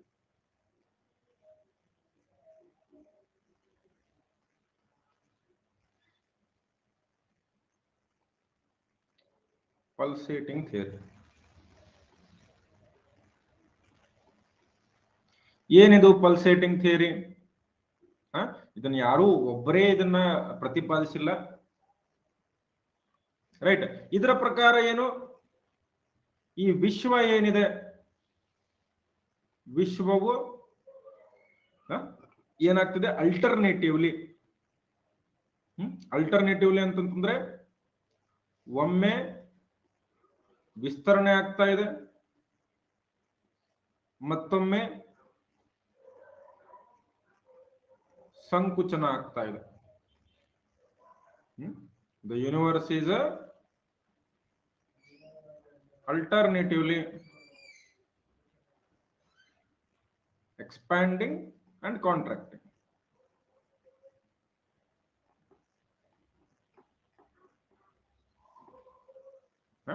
ದೊಡ್ಡದಾಗ್ತಾ ಇದೆ, ಸಣ್ಣದಾಗ್ತಾ ಇದೆ, ದೊಡ್ಡದಾಗ್ತಾ ಇದೆ, ಸಣ್ಣದಾಗ್ತಾ ಇದೆ. ಓಕೆ. ಇದನ್ನ ಏನಂತ ಕರಿತೀವಿ? ಪಲ್ಸೇಟಿಂಗ್ ಸಿದ್ಧಾಂತ ಅಂತ ಕರಿತೀವಿ. ಅಂದ್ರೆ ಇದು ಸ್ಥಿರವಾಗಿ ಇಲ್ಲ. ಇದು ಈ ಸಿದ್ಧಾಂತದ ಪ್ರಕಾರ ಭೂಮಿ ಸ್ಥಿರವಾಗಿ ಅಥವಾ ವಿಶ್ವ ಸ್ಥಿರವಾಗಿಲ್ಲ. ಇನ್ನು ಮೂರನೇ ಸಿದ್ಧಾಂತ ಏನು? ಅದು ಅಂದ್ರೆ ನಾರ್ಮಲ್ ಥಿಯರಿ, ಅದು ಇಂಥವ್ರೆ ಅಂತ ಹೇಳಿ ಬೇಡ, ಇಷ್ಟೇ ಬರ್ಕೊಳ್ಳಿ. ಮೂರನೇದು ಬಿಗ್ ಬ್ಯಾಂಗ್ ಸಿದ್ಧಾಂತ.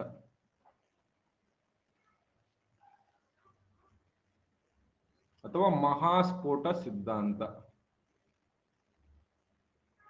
ಮೂರನೇದು ಯಾವ ಸಿದ್ಧಾಂತ? ಮಹಾಸ್ಫೋಟ ಸಿದ್ಧಾಂತ. ಇದಕ್ಕೆ ಎಕ್ಸಾಂಪಲ್ ಕೊಡಿ ಸರ್. ನೀವೇ ಎಕ್ಸಾಂಪಲ್ ಇದಕ್ಕೆ, ಬೇರೆದೇನು? ರೇವಣ ಸಿದ್ಧ. ಒಂದು 3 ತಿಂಗಳು ಕುಂತಲ್ಲೇ ಕುಂತು ಊಟ ಮಾಡ್ರಿ, ಹೊಟ್ಟೆ ಏನಾಗುತ್ತೆ? ನಿಮ್ಮ ಹೊಟ್ಟೆ ಏನಾಗುತ್ತೆ? ಎಕ್ಸ್ಪ್ಯಾಂಡ್ ಆಗುತ್ತೆ. ಆಮೇಲೆ ಒಂದು 3 ತಿಂಗಳು ತಿನ್ನೋದು ಕಡಿಮೆ ಮಾಡಿ ಜಿಮ್ಮಿಗೆ ಹೋಗ್ರಿ, ಹೊಟ್ಟೆ ಇಷ್ಟೇ. ಮಹಾಸ್ಫೋಟ ಸಿದ್ಧಾಂತ ಎಲ್ಲರೂ ಒಪ್ಕೊಂಡಿರ್ತಕ್ಕಂಥ ಸಿದ್ಧಾಂತ ಯಾವುದು? ಮಹಾಸ್ಫೋಟ ಸಿದ್ಧಾಂತ. ಇದನ್ನ ಪ್ರತಿಪಾದಿಸಿದವರು ಯಾರು? Who proposed the Big Bang theory? None other than George Abbe Lemaitre. George. ಆಮೇಲೆ ಸರ್ ಇವನ್ನೆಲ್ಲ ನಾವು ಫಸ್ಟ್ ಟೈಮ್ ಕೇಳ್ತಾ ಇದೀವ್ರಿ ಅನ್ನೋರು ಎಷ್ಟು ಜನ ಇದೀರಿ? ಜಾರ್ಜ್ ಅಬ್ಬೆಲೆ ಮಾತ್ರ ಯಾವ ದೇಶದವನು? ಇವನು ಬೆಲ್ಜಿಯಂ ದೇಶದವನು. ಯಾರ್ಯಾರು ನೀವು ಫಸ್ಟ್ ಟೈಮ್ ಕೇಳ್ತಾ ಇದ್ದೀರಿ, ನೀವೆಲ್ಲ ಗೌರ್ಮೆಂಟ್ ಬುಕ್ಗಳನ್ನ ಓದಿಲ್ಲ. ಯಾರ್ಯಾರು ಫಸ್ಟ್ ಟೈಮ್ ಕೇಳ್ತಾ ಇದ್ದೀರಿ, ನೀವು ಗೌರ್ಮೆಂಟ್ ಬುಕ್ಗಳನ್ನ ಓದಿಲ್ಲ. ಯಾರು ಸೀರಿಯಸ್ ಆಗಿ 6ರಿಂದ 12ನೇ ತರಗತಿ ತನಕ ಗೌರ್ಮೆಂಟ್ ಬುಕ್ಗಳನ್ನು ಓದಿರ್ತೀರಿ, ಈ ಎಲ್ಲಾ ಸಿದ್ಧಾಂತಗಳ ಬಗ್ಗೆ ರೆಫರೆನ್ಸ್ ಅನ್ನ ಕೇಳಿರ್ತೀರಿ. PUC ಬುಕ್ ನಲ್ಲಿ ಇದೆ, ಹೌದಾ? ನಿಮಗೆ ಹೆಚ್ಚಿನ ಪ್ರಶ್ನೆಗಳು ಗೌರ್ಮೆಂಟ್ ಬುಕ್ ಇಂದ ಬರ್ತವೆ. ಆದ್ರೆ ನೀವೇನ್ ಮಾಡ್ತೀವಿ, ಮಾರ್ಕೆಟ್ ಅಲ್ಲಿ ಸಿಗುವ 100 ಪೇಜು 200 ಪೇಜ್ ನಲ್ಲಿ ಇಡೀ ಭೂಗೋಳ ಶಾಸ್ತ್ರನೇ ಕವರ್ ಮಾಡಿರ್ತಕ್ಕಂಥ ಬುಕ್ಗಳನ್ನು ಓದ್ತೀರಿ. ಅದೇ ಮಾಡೋದು. ಸ್ಪರ್ಧಾತ್ಮಕ ಪರೀಕ್ಷೆಗಳಲ್ಲಿ ವಿಫಲತೆಗೆ ಕಾರಣ ಅಂತಂದ್ರೆ ಏನ್ ಓದಬೇಕು ಏನ್ ಓದಬಾರದು ಇದೇ ಗೊತ್ತಿಲ್ಲ ಹುಡುಗರಿಗೆ. 200-300 ಪೇಜ್ಗಳಲ್ಲಿ ಇಡೀ ಭೂಗೋಳ ಶಾಸ್ತ್ರವನ್ನ ಕವರ್ ಮಾಡ್ಲಿಕ್ಕೆ ಸಾಧ್ಯ ಇದೆಯಾ? ಇಲ್ಲ, ಇಟ್ ಈಸ್ ಇಂಪಾಸಿಬಲ್. ಪ್ರಾಕೃತಿಕ ಭೂಗೋಳ ಶಾಸ್ತ್ರನೇ 200-250 ಪೇಜ್ ಮಿನಿಮಮ್ ಬೇಕಾಗುತ್ತೆ. ಸೊ ಹೀಗಾಗಿ ನಿಮ್ಮ ಗೌರ್ಮೆಂಟ್ ಬುಕ್ಗಳು, ಒಳ್ಳೊಳ್ಳೆ ಸ್ಟ್ಯಾಂಡರ್ಡ್ ಬುಕ್ಗಳು ಮತ್ತು ಕ್ಲಾಸ್ ನೋಟ್ಸ್ ಅನ್ನ ಓದಿ ಸಾಕು. ಜಾರ್ಜ್ ಅಬ್ಬೆ ಲೆಮಾತ್ರೆ ಅವರು ಈ ಒಂದು ಬಿಗ್ ಬ್ಯಾಂಗ್ ಸಿದ್ಧಾಂತವನ್ನ 1931ರಲ್ಲಿ ಮಂಡಿಸ್ತಾರೆ. ಏನಿದು ಸಿದ್ಧಾಂತ ಅನ್ನೋದನ್ನ ಈ ಡೌಟ್ ಕ್ಲಿಯರಿಂಗು ಮತ್ತೆ ಬ್ರೇಕ್ ನಂತರ ಹೇಳ್ತೀನಿ. ಯಾರ್ಯಾರಿಗೆ ಡೌಟ್ಸ್ ಇದೆ ಇಲ್ಲಿ ತನಕ 2 ಮಿನಿಟ್ಸ್ ಬ್ರೇಕ್ ತಗೋತೀರಾ? Is it okay?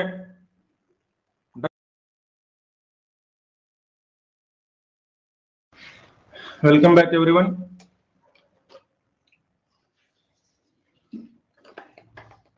ಯಾರ್ಯಾರು ವಾಪಸ್ ಬಂದಿದ್ದೀರಿ ಪ್ರೆಸೆಂಟ್ ಅಂತ ಹಾಕ್ರಿ. ಓಕೆ, ಮೊದಲು ಈ ಒಂದು ಬಿಗ್ ಬ್ಯಾಂಗ್ ಸಿದ್ಧಾಂತದ ಬ್ಯಾಕ್ ಗ್ರೌಂಡ್ ನೋಡಿ. Please do understand back ground. ಇದರ ಹಿನ್ನೆಲೆ ಏನಿದೆ? ಮೊದಲನೇದಾಗಿ 1915ರಲ್ಲಿ ಪ್ರಸಿದ್ಧ ಖಗೋಳ ಶಾಸ್ತ್ರಜ್ಞ, ಅವ್ರ ಹೆಸರಲ್ಲಿ ಒಂದು ದೊಡ್ಡ ಟೆಲಿಸ್ಕೋಪ್ ಕೂಡ ಇದೆ. ಯಾರು ಹೇಳ್ರಿ ನೋಡೋಣ?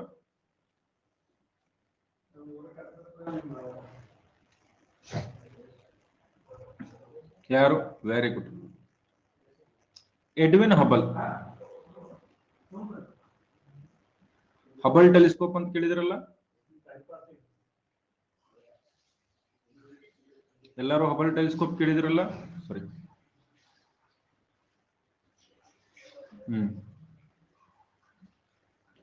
Edwin Hubble. ಈ ಎಡ್ವಿನ್ ಹಬಲ್ ಅವರು ಮೊದಲನೇ ಬಾರಿಗೆ ಏನ್ ಹೇಳ್ತಾರೆ? ಎಡ್ವಿನ್ ಹಬಲ್ ಅವರು ಮೊದಲನೇ ಬಾರಿಗೆ ಏನಂತ ಹೇಳ್ತಾರೆ? ಎಲ್ಲಿದೆ ಹಬಲ್ ಟೆಲಿಸ್ಕೋಪ್? ಎಲ್ಲಿದೆ ಹೇಳ್ರಿ ನೋಡೋಣ. ಇವೆಲ್ಲ GK ಪ್ರಶ್ನೆಗಳು. ಹಬಲ್ ಟೆಲಿಸ್ಕೋಪ್ ಎಲ್ಲಿದೆ? USA ದಲ್ಲಿದೆ, ಅದು ನನಗೆ ಗೊತ್ತದ. ಯಾವ ಒಂದು ಪ್ರದೇಶದಲ್ಲಿದೆ? ಯಾವ ಒಂದು ಪ್ರದೇಶದಲ್ಲಿದೆ? ನ್ಯೂಯಾರ್ಕ್ ನಲ್ಲಿದೆಯಾ? ನಿಮ್ಮ ಮಾರಿ ಎಳೆ ಮಾರಿ. ಹಬಲ್ ಟೆಲಿಸ್ಕೋಪ್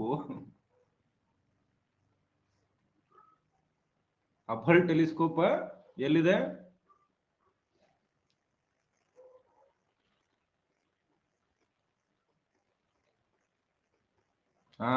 ಸ್ಪೇಸ್ ನಲ್ಲಿದೆ. ಸುಮಾರು ಭೂಮಿಯಿಂದ 340 ಮೈಲಿ ದೂರದಲ್ಲಿ. ಭೂಮಿಯಿಂದ ಎಷ್ಟು? 340 ಮೈಲಿ ದೂರ. How many kilometres? 547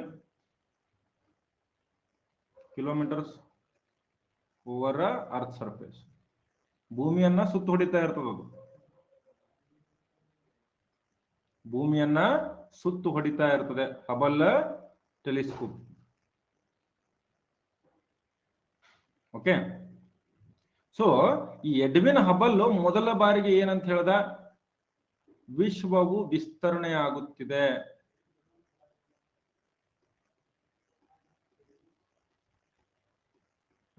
the universe is expanding ಅಂತ ಹೇಳ್ದ. ತನ್ನ ಟೆಲಿಸ್ಕೋಪ್ ನಲ್ಲಿ ನೋಡಿ ಏನ್ ಹೇಳ್ದ, ಇಲ್ಲ ಏನಾಗ್ತಿದೆ, ವಿಶ್ವ ವಿಸ್ತರಣೆ ಆಗ್ತಾ ಇದೆ, ವಿಶ್ವ ವಿಸ್ತರಣೆ ಆಗ್ತಾ ಇದೆ. ಹೆಂಗೆ ಪ್ರೂಫ್ ಮಾಡಬೇಕಲ್ಲ, ಅದಕ್ಕೆ ಇವನು ಏನು ಒಂದು ಡಾಪ್ಲರ್ ಪರಿಣಾಮವನ್ನ ಬಳಸ್ತಾನೆ. ಪ್ರೂಫ್ ಆಗಿ ಯಾವ ಪರಿಣಾಮವನ್ನ ಬಳಸ್ತಾನೆ, ಡಾಪ್ಲರ್ ಪರಿಣಾಮ.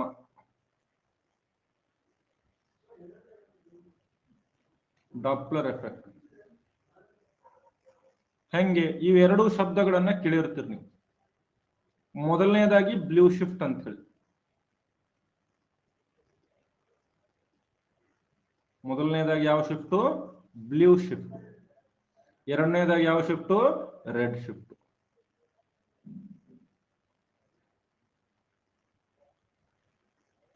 ಯಾವುದಾದ್ರೂ ಒಂದು ಆಕಾಶಕಾಯ ದೂರಕ್ಕೆ ಹೋದರೆ ಯಾವ ಬಣ್ಣದಲ್ಲಿ ಹೋಗುತ್ತೆ, ಆಕಾಶಕಾಯ ದೂರ ಹೋಗ್ತಾ ಇದ್ರೆ ಯಾವ ಬಣ್ಣ,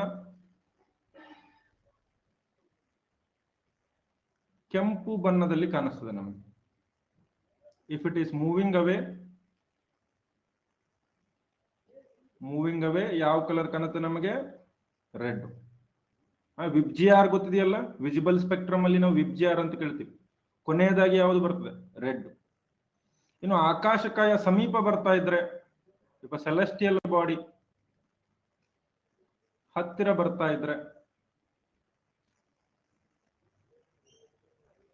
ನೀಲಿ ಬಣ್ಣ.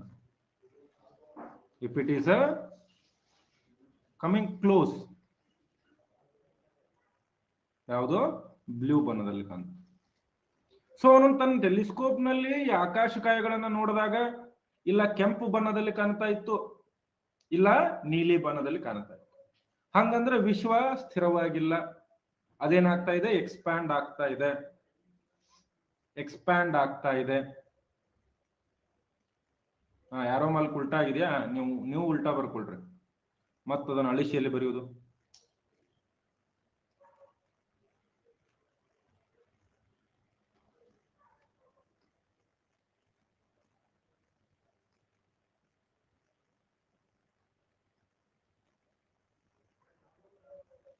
ಅರ್ಥ ಆಯ್ತಲ್ಲ, ರೆಡ್ ಶಿಫ್ಟ್ ಬ್ಲೂ ಶಿಫ್ಟ್ ಏನು ಅಂತ ಹೇಳಿ.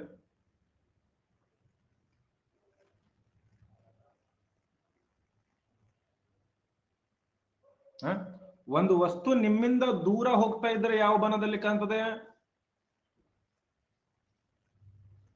ಕೆಂಪು ಬಣ್ಣದಲ್ಲಿ. ಸೊ ಈಗ ನೀವು ಆಕಾಶದಲ್ಲಿ ನೋಡಿದಾಗ ಯಾವ್ದಾದ್ರೂ ಒಂದು ವಸ್ತು ಕೆಂಪು ಬಣ್ಣದಲ್ಲಿ ಕಾಣ್ತಾ ಇದ್ರೆ ಅದು ಯಾವುದು, ದೂರ ಹೋಗ್ತಿದ್ಯಾ ಸಮೀಪ ಬರ್ತಾ ಇದೆಯಾ, ದೂರ ಹೋಗ್ತಾ ಇದೆ. ನೀಲಿ ಬಣ್ಣದಲ್ಲಿ ಕಂಡ್ರೆ ಹತ್ರ ಬರ್ತಾ ಇದೆ. ಇದನ್ನೇ ನೋಡಿ ಹೇಳ್ದ ವಿಶ್ವ ವಿಸ್ತರಣೆ ಆಗ್ತಾ ಇದೆ, ದ ಯೂನಿವರ್ಸ್ ಇಸ್ ಎಕ್ಸ್ಪ್ಯಾಂಡಿಂಗ್. ವಿಶ್ವ ವಿಸ್ತರಣೆ ಆಗ್ತಾ ಇದೆ, ದ ಯೂನಿವರ್ಸ್ ಇಸ್. ಇದಕ್ಕೆ ಡಾಪ್ಲರ್ ಪರಿಣಾಮ ಅಂತೇಳಿ ಫಿಸಿಕ್ಸ್ ನಲ್ಲಿ ಓದಿದೀರಾ, ಡಾಪ್ಲರ್ ಎಫೆಕ್ಟ್ ಅಂತೇಳಿ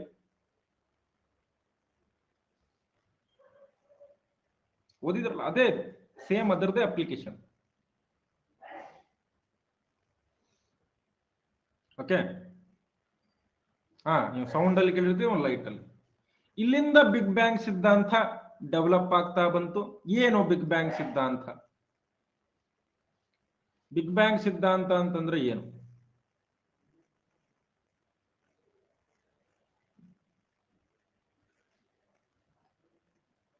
ಈ ಪಾಯಿಂಟ್ ಗಮನಿಸಬೇಕು ನೀವು. ಸುಮಾರು 13.8 ಬಿಲಿಯನ್ ವರ್ಷಗಳ ಹಿಂದೆ,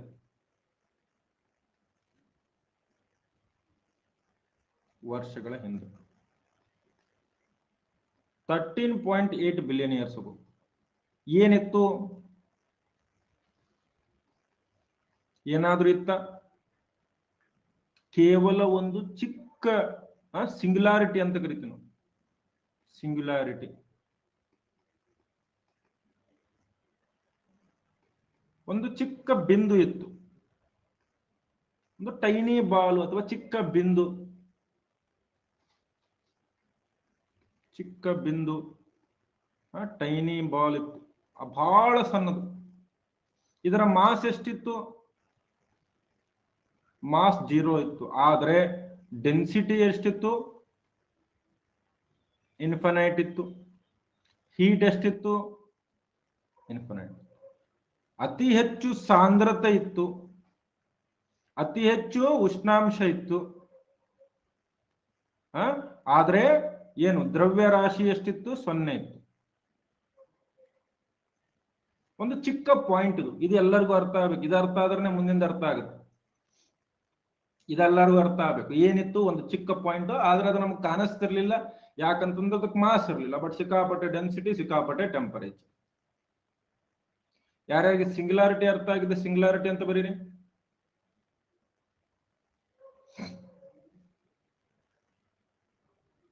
(13.8) ವರ್ಷಗಳ ಹಿಂದೆ ಒಂದು ಚಿಕ್ಕ ಪಾಯಿಂಟ್ ಇತ್ತು, ಚಿಕ್ಕ ಬಿಂದು ಇತ್ತು.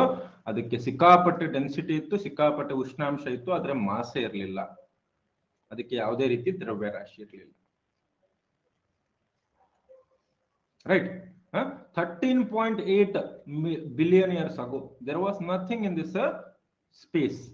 There was just a singularity with a 0 mass but infinite density and temperature. First stage.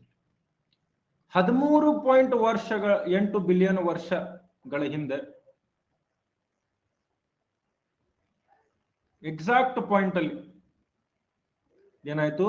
ಒಂದು ಮಹಾಸ್ಫೋಟ ಸಂಭವಿಸಿತು. ಒಂದು ಬಿಗ್ ಬ್ಯಾಂಗ್ ಆಯ್ತು. There was a big bang. ಈ ಒಂದು ಬಿಂದು ಇತ್ತಲ್ಲ, ಈ ಬಿಂದು ಏನಾಯ್ತು? ಒಂದು ಮಹಾಸ್ಫೋಟ ಸಂಭವಿಸಿತು. Aspirant simple. ಒಂದು ಬಿಂದು ಇತ್ತು, ಮಹಾಸ್ಫೋಟ ಆಯ್ತು. ಒಂದು ಬಿಂದು ಇತ್ತು, ಮಹಾಸ್ಫೋಟ ಆಯ್ತು. ಇಷ್ಟೇ. ರೈಟ್. ಇದಕ್ಕಿಂತ ಹೆಚ್ಚೇನಾದ್ರೂ ಬೇಕಾ? 13.78 ಎಲ್ಲ ಒಂದೇ ಬರ್ಕೊಳ್ರಿ ಸುಮ್.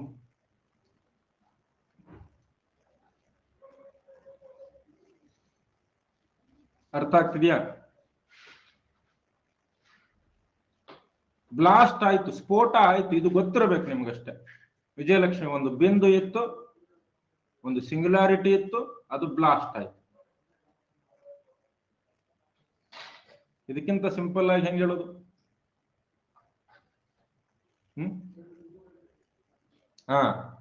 ಅವತ್ತು ಒಂದು ಘಟನೆ ನಡೀತು. ಆ ದಿನ ಒಂದು ಘಟನೆ ನಡೀತು. ಇಷ್ಟೇ, ಮುಗಿದೋಯ್ತು. ಇದೆಲ್ಲರಿಗೂ ಇಲ್ಲಿ ತನಕ ಅರ್ಥ ಆಯ್ತಾ ಎಲ್ಲರಿಗೂ?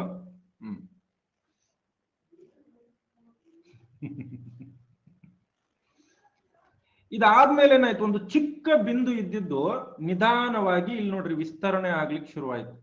ಇದನ್ನೇ ಬಿಗ್ ಬ್ಯಾಂಗ್ ಅಂತ ಕರಿತೀವಿ. ಯಾಕಂದ್ರೆ ವಿಸ್ತರಣೆ ಆಯ್ತು ಅನ್ಕೊಳ್ರಿ.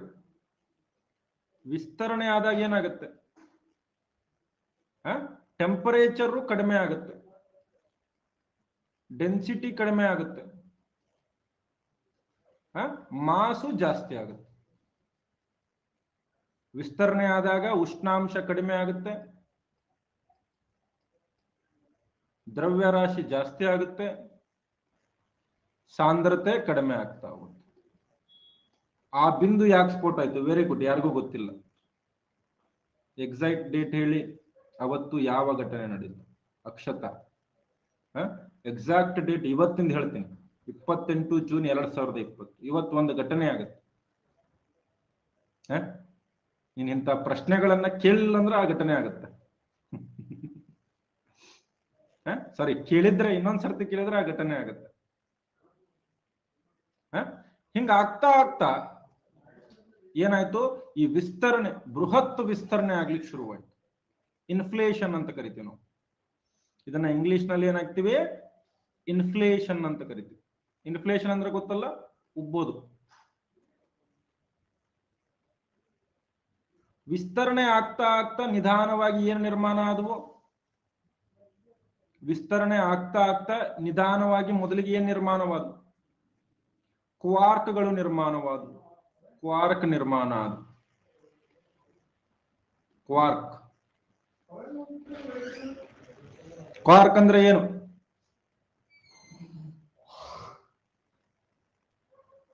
ಕ್ವಾರ್ಕ್ ಅಂದ್ರೆ ಏನು? ಕ್ವಾರ್ಕ್ ಅಂದ್ರೆ ಕಲ್ಲಲ್ಲ. ಅಟಮ್ಗಳು ಗೊತ್ತಾ? ಅಟಮ್ಗಳಿಗಿಂತ ಚಿಕ್ಕದಾಗಿದ್ದನ್ನ ಕ್ವಾರ್ಕ್ ಅಂತ ಕರಿತೀವಿ. ಅಟಮ್ಗಳಿಗಿಂತ ಚಿಕ್ಕದಾಗಿದ್ದನ್ನ ಕ್ವಾರ್ಕ್ ಅಂತ ಕರಿತೀವಿ. ಈ ಕ್ವಾರ್ಕ್ಗಳು ಸೇರಿ ಸೇರಿ ಏನ್ ನಿರ್ಮಾಣವಾದವು? ಎಲೆಕ್ಟ್ರಾನು, ಪ್ರೋಟಾನು ಮತ್ತು ನ್ಯೂಟ್ರಾನ್ಗಳು ರಚನೆಯಾದ. Electron,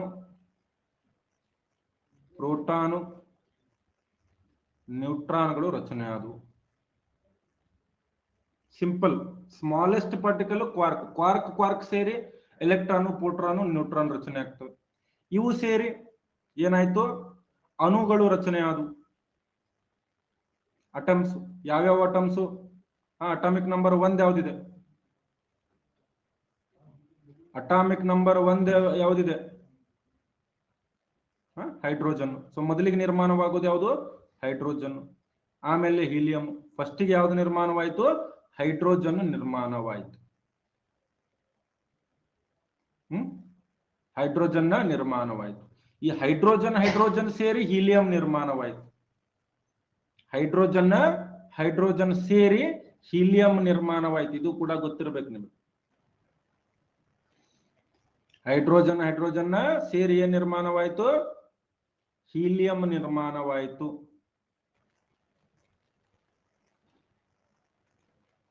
okay. ಸುಮಾರು 3 ಲಕ್ಷ ವರ್ಷಗಳ ನಂತರ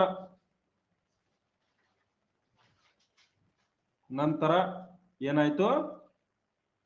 ಬೆಳಕು ಹೊರಹೊಮ್ಮಿತು. ಫಸ್ಟ್ ಟೈಮ್ ಬೆಳಕು ಹೊರಹೊಮ್ಮಿದ್ದ ಯಾವಾಗ? 3 ಲಕ್ಷ ವರ್ಷಗಳ ನಂತರ. After 3 lakh years. ಲೈಟ್ ಅಥವಾ ಎನರ್ಜಿ. ಲೈಟ್ ಅಂದ್ರೆ ಏನು? ಬೇಸಿಕಲಿ ಎನರ್ಜಿ ಪ್ರೊಡ್ಯೂಸ್ ಆಯ್ತು. ಈ ಎನರ್ಜಿಯನ್ನ ಏನಂತ ಕರೀತಾರೆ? ಈ energy, this energy is called as a cosmic. ಇದು ಪ್ರಶ್ನೆ ನೋಡ್ರಿ, ಬಹಳ ನೀಟಾಗಿ ತಿಳ್ಕೊಳ್ರಿ. Microwave, background radiation. Cosmic, microwave, background radiation. ಇದು ಕನ್ನಡದಲ್ಲಿ ಏನಂತಾರೆ ಗೊತ್ತಿಲ್ಲ, ಇಂಗ್ಲಿಷ್ ನಲ್ಲೇ ಬರ್ಕೊಳ್ಳಿ. CMBR. ಮೊದಲಿಗೆ ಏನಾಯ್ತು? ಆ ಸಿಂಗ್ಯುಲಾರಿಟಿ, ಏನೂ ಇಲ್ಲದಂತ ಚಿಕ್ಕ ಬಿಂದು ಸ್ಫೋಟ ಆಯ್ತು. ಸ್ಫೋಟ ಆಗಿ ಅದು ವಿಸ್ತರಣೆ ಆಗ್ಲಿಕ್ಕೆ ಶುರುವಾಯಿತು. ವಿಸ್ತರಣೆಯಾಗಿ ಕ್ವಾರ್ಕ್ಗಳ ನಿರ್ಮಾಣವಾದವು. ಕ್ವಾರ್ಕ್ಗಳಿಂದ ಎಲೆಕ್ಟ್ರಾನು, ಪ್ರೋಟಾನು, ನ್ಯೂಟ್ರಾನ್ಗಳು ರಚನೆ ಆದವು. ಇದರಿಂದ ಹೈಡ್ರೋಜನ್, ಹೀಲಿಯಂಗಳು ರಚನೆ ಆದವು. ಹೈಡ್ರೋಜನ್ನು, ಹೀಲಿಯಂಗಳು ರಚನೆ ಆದವು. ಇಷ್ಟು ಅರ್ಥವಾಗಬೇಕು. ಅರ್ಥ ಆಗ್ತಿದ್ಯಾ?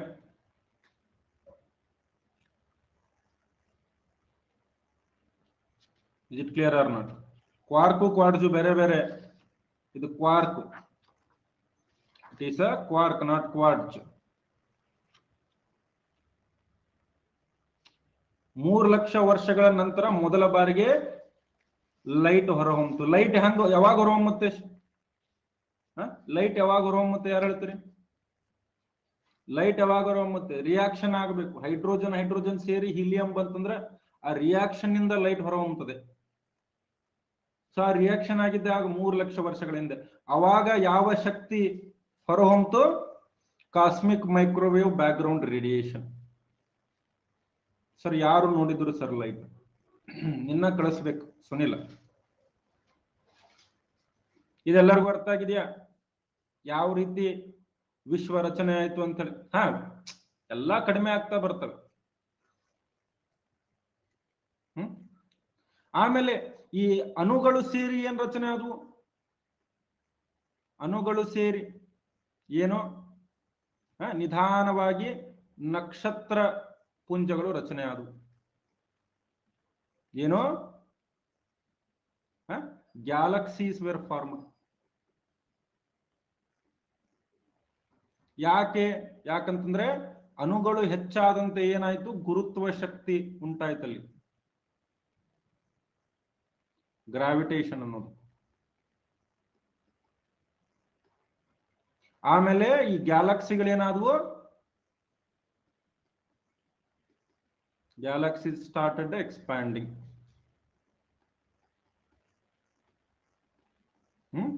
ಈ ನಕ್ಷತ್ರ ಪುಂಜಗಳೇನಾದವು, ಚಲನೆ ಆರಂಭವಾಯಿತು ಅಥವಾ ವಿಸ್ತರಣೆ ಆರಂಭವಾಯಿತು. ಇಷ್ಟೇ ನೋಡ್ರಿ ಯಾವ ರೀತಿ ರಚನೆ ಆಯ್ತು. ಮೊದಲು ಏನಿತ್ತು, ಪ್ರಶ್ನೆ ಸಿಂಪಲ್ ಗೊತ್ತೋಗ್ರಿ, ತಿಳ್ಕೊಳ್ರಿ. ಮೊದಲು ಏನಿತ್ತು, ಒಬ್ಬ ಬಡ ವ್ಯಕ್ತಿ ಅಂತ ತಿಳ್ಕೊಳ್ರಿ. ವಿಶ್ವ ಅಂದ್ರೆ ಒಬ್ಬ ಬಡ ವ್ಯಕ್ತಿ ಹತ್ರ ಏನಿರುತ್ತೆ,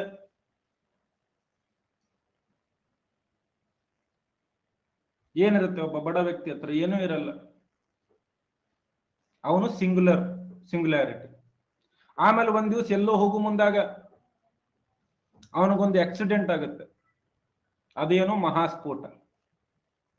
ಅವಾಗ ಅವನಿಗೆ ₹100 ಕೊಡ್ತಾರೆ ಆಕ್ಸಿಡೆಂಟ್ ಮಾಡಿದವರು. ಅದು ಏನೋ ಮಹಾಸ್ಫೋಟ ಆದ್ಮೇಲೆ ವಿಸ್ತರಣೆ. ಅದು ಆ ₹100 ಇದ್ದಿದ್ದು ₹1000 ಆಯ್ತು, ₹1000 ಇದ್ದಿದ್ದು 10,000 ಆಯ್ತು, 10,000 ಇದ್ದಿದ್ದು 1,00,000 ಆಯ್ತು, 1,00,000 ಇದ್ದಿದ್ದು ಕೋಟಿ ಆಯ್ತು. ಇಷ್ಟಾಯ್ತು. ಒಟ್ಟಲ್ಲಿ ಎಕ್ಸ್ಪ್ಯಾನ್ಷನ್ ಆಗ್ತಾ ಇದೆ ಅಷ್ಟೇ. ಅವ ಸತ್ತು ಬಿಟ್ರು. ಮತ್ತೆ ಎಕ್ಸ್ಪ್ಯಾನ್ಷನ್ ಏನೋ ಆಯ್ತು, ಸರ್ ಇದು ಎಲ್ಲಿವರೆಗೂ ಎಕ್ಸ್ಪ್ಯಾನ್ಷನ್ ಆಗುತ್ತೆ ಅಂತೇಳಿ ಯಾರಾದ್ರೂ ಕೇಳೋರಿದ್ದೀರಾ? ಎಲ್ಲಿವರೆಗೂ ಎಕ್ಸ್ಪ್ಯಾನ್ಷನ್ ಆಗುತ್ತೆ ಸರ್? ಎಲ್ಲಿವರೆಗೆ? ಅದಕ್ಕೂ ಒಂದು ಲಿಮಿಟ್ ಇದೆ. ಒಂದು ಹಂತದವರೆಗೆ ಮಾತ್ರ ಆಗುತ್ತೆ.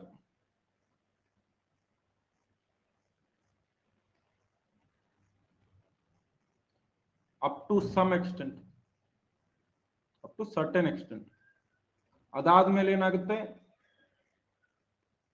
ನಂತರ ಏನಾಗುತ್ತೆ, ಬಿಗ್ ಕ್ರಂಚ್ ಆಗುತ್ತೆ. ಬಿಗ್ ಕ್ರಂಚ್ ಅಂತಂದ್ರೆ ಏನು? ಈ ರೀತಿ ವಿಸ್ತರಣೆ ಆಗಿರ್ತಕ್ಕಂತಹ ಈ ರೀತಿ ಇರ್ತಕ್ಕಂಥ ವಿಶ್ವ ಮುಂದೆ ಹೋಗಿ ಏನಾಗುತ್ತೆ, ಒಂದು ಸಿಂಗ್ಯುಲಾರಿಟಿ ಆಗುತ್ತೆ. 1 ಕೋಟಿ ಕಳಿಸಿದವ ಮತ್ತೆ ಕಳ್ಕೊಂತ ಹೋಗಿ ₹1. ಯಾಕೆ? ಇದ್ರ ಹಿಂದಿನ ಶಕ್ತಿ ಯಾವುದು?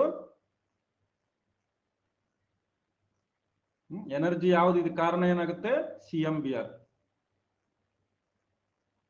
Cosmic microwave background radiation. ಇಷ್ಟೇ. ಮದಕರಿ ಸ್ವಲ್ಪ ಬಿಚ್ಚಿ ಹೇಳಿ ಸರ್. ಇನ್ನೇನು ಶರ್ಟ್ ಬಿಚ್ಚೋದಾಗತ್ತೆ ನೋಡಪ್ಪ. ಇದಕ್ಕಿಂತ ಬಿಚ್ಚ ಹೇಳೋದಂದ್ರೆ ಶರ್ಟೇ ಬಿಚ್ಚಬೇಕು ನಾನು.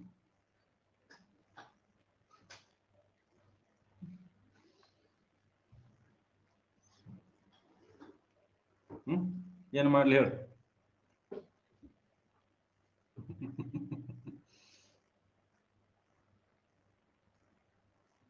ಎಸ್, ಯಾರ್ಯಾರಿಗೆ ಬಿಗ್ ಬ್ಯಾಂಗ್ ಅರ್ಥ ಆಗಿದೆ ಸರ್? ವಿಸ್ತರಣೆ ಆಗಿರ್ತಕ್ಕಂಥ ವಿಶ್ವ CMBR ಇಂದಾಗಿ ಮತ್ತೆ CMBR ಅಂತಂದ್ರೆ ಏನು? ಭೂಮಿಯ ರಚನೆಯಾದಾಗ ಮೊದಲು ಇದ್ದಂತ ಶಕ್ತಿ ಈಗಲೂ ಕೂಡ ಇದೆ ಅದು. ಓಕೆ, ಯಾರ್ಯಾರಿಗೆ ಬಿಗ್ ಬ್ಯಾಂಗ್ ಅರ್ಥ ಆಗಿದೆ ಬಿಗ್ ಬ್ಯಾಂಗ್ ಅಂತ ಬರೀರಿ ಬೇಗ.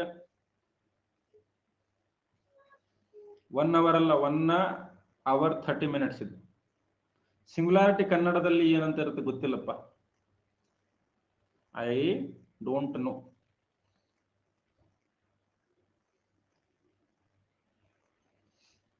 ಇನ್ನು ವಿಶ್ವದಲ್ಲಿ ಏನೇನಿದೆ? ಕ್ರಂಚ್ ಅಂತಂದ್ರೆ ವಾಪಸ್ ಸೇರ್ಕೊಳ್ಳೋದು. ಮಹಾಸ್ಫೋಟ, ಮಹಾ ಕ್ರಂಚ್. ಫ್ರೀ ಕ್ಲಾಸ್ ಇದೆ ಇವತ್ತು 10 ಗಂಟೆಗೆ. ಏಕತ್ವ ಅಂತ ಕರಿಬಹುದು. ಓಕೆ, ವಿಶ್ವದಲ್ಲಿ ಏನೇನಿದೆ?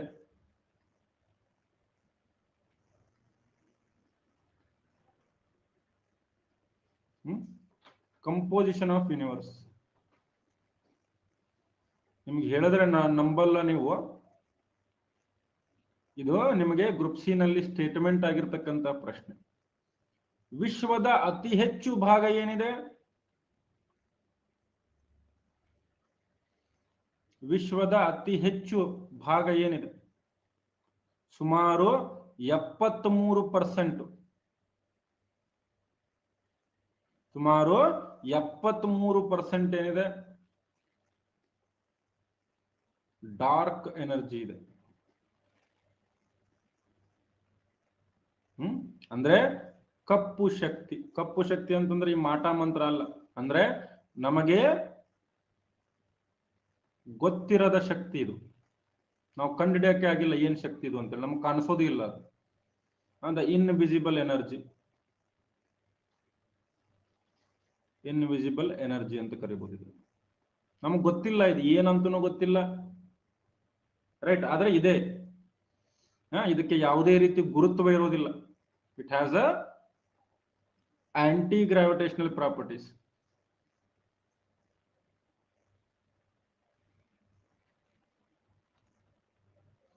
ಹಂಗಾದ್ರೆ ಸರ್ ಇನ್ನು 27% ಕಾಣಬಹುದಲ್ಲ ಅಂತ ಕೇಳ್ತೀರಿ ನೀವು. ಎಷ್ಟು ಪರ್ಸೆಂಟ್ ಕಾಣಿಸ್ತದೆ ಅನಿಸ್ತದೆ ನಿಮಗೆ? 27% ಅಲ್ವಾ? ಅಲ್ಲ, ಇನ್ನು 23% ಏನಿದೆ ಡಾರ್ಕ್ ಮ್ಯಾಟರ್ ಇದೆ. ಮ್ಯಾಟರ್ ಇರೋದೇ ಇಲ್ಲಿ, ಡಾರ್ಕ್ ಮ್ಯಾಟರ್. ಕಪ್ಪು ಮ್ಯಾಟರ್ ಅಂದ್ರೆ ಏನು? ಮ್ಯಾಟರ್ ಅಂದ್ರೆ ಏನು ಕನ್ನಡದಲ್ಲಿ? ಕಪ್ಪು ದ್ರವ್ಯ ಅಂತ ಕರಿಬಹುದು. ಇದು ನಮಗೆ ಕಾಣದ ವಸ್ತುಗಳು, ಕಾಣದ ವಸ್ತು ಅಥವಾ ದ್ರವ್ಯರಾಶಿ. ಯಾಕೆ ಕಾಣೋದಿಲ್ಲ? Invisible matter, invisible matter. ಯಾಕಂದ್ರೆ ಇದು ಯಾವುದೇ ರೀತಿಯ ಬೆಳಕನ್ನ ಹೊರಹೊಮ್ಮಿಸುವುದಿಲ್ಲ.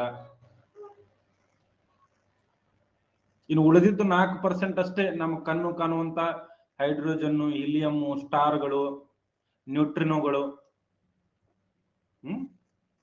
4% ಅಷ್ಟೇ. ಸೊ ಇವೆರಡು ಗೊತ್ತಿರಬೇಕು, ಡಾರ್ಕ್ ಎನರ್ಜಿ ಮತ್ತು ಡಾರ್ಕ್ ಮ್ಯಾಟರ್ ಅಂದ್ರೆ ಏನು ಅಂತೇಳಿ. ಇವೇ ಸಿಂಗಲ್ ಆಗಿರತಕ್ಕಂತ ಪ್ರಶ್ನೆಗಳಾತ. ಕೆಲವೊಮ್ಮೆ ನಿಮಗೆ ಕ್ವಜಾರ್ಗಳು ಅಂತ ಕರೀತಾರೆ. ಕ್ವಜಾರ್ಗಳು ಅಂತಂದ್ರೆ ಏನು, ಹಿಂಗೆಲ್ಲ ಪ್ರಶ್ನೆಗಳು ಬರ್ತವೆ. ಅವಾಗ ನೀವು ಏನಂತ ಏನು ಹೇಳ್ತೀರಿ? ಜಿಯೋಗ್ರಫಿ ಸರ್ ಕಡೆ ಹೋಗಿ ಹೇಳ್ತೀರಿ, ಸರ್ ಇದು ಪ್ರಶ್ನೆ ಕೇಳಿದರೆ ಕ್ವಜಾರ್ ಅಂದ್ರೆ ಏನು ಸರ್ ಅಂತ ಹೇಳಿ. ಜಿಯೋಗ್ರಫಿ ಸರ್ ಏನ್ ಹೇಳ್ತಾರೆ? ಇದು ನನ್ನ ಟಾಪಿಕ್ ಅಲ್ಲ. ಯಾರ ಟಾಪಿಕ್? ಜಿಯೋಗ್ರಫಿ ಅವ್ರ ಟಾಪಿಕ್, ಸಾರಿ ಫಿಸಿಕ್ಸ್ ಅವ್ರ ಟಾಪಿಕ್ ಅಂತ. ಫಿಸಿಕ್ಸ್ ಅವ್ರ ಹತ್ರ ಹೋಗಿ ಕೇಳ್ತಾರೆ, ಇಲ್ಲ ಇದು ಜಿಯೋಗ್ರಫಿ ಅವ್ರ ಟಾಪಿಕ್ ಅಂತ. ಟಾಪಿಕ್ ಆಕ್ಚುಲಿ ಇಬ್ರದ್ದು ಇದು, ಆದ್ರೆ ಇಬ್ರು ಮಾಡಿರಲ್ಲ. ಹೌದಾ? ಹಂಗಾಗಬಾರ್ದು. ಒಂದೊಂದು ಮಾರ್ಕ್ಸ್ ಇಂಪಾರ್ಟೆಂಟ್, ಒಂದೊಂದು ವಿಷಯನೂ ಇಂಪಾರ್ಟೆಂಟ್. ಓಕೆ, ಉದಾಹರಣೆಗೆ ಒಂದು ಪ್ರಶ್ನೆ ಬಂದಿತ್ತು ನಿಮ್ಗೆ SSCಗೆ. ಯಾವುದು? ಕ್ವಜಾರ್ ಅನ್ನೋ ಪ್ರಶ್ನೆ ಬಂದಿತ್ತು. ಏನಿವು ಕ್ವಜಾರು? ಭೂಮಿಯಿಂದ ಹಲವು billion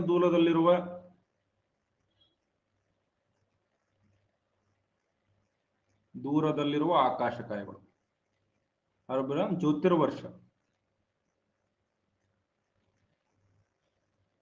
ಆಕಾಶಕಾಯ. Right. These are celestial bodies which are away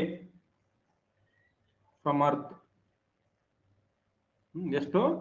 by many billion light years. ಈ ರೀತಿ ಸಿಂಗಲ್ ಲೈನ್ ಪ್ರಶ್ನೆಗಳು ಬರಬಹುದು, ತುಂಬಾ ದೂರದಲ್ಲಿರ್ತವೆ.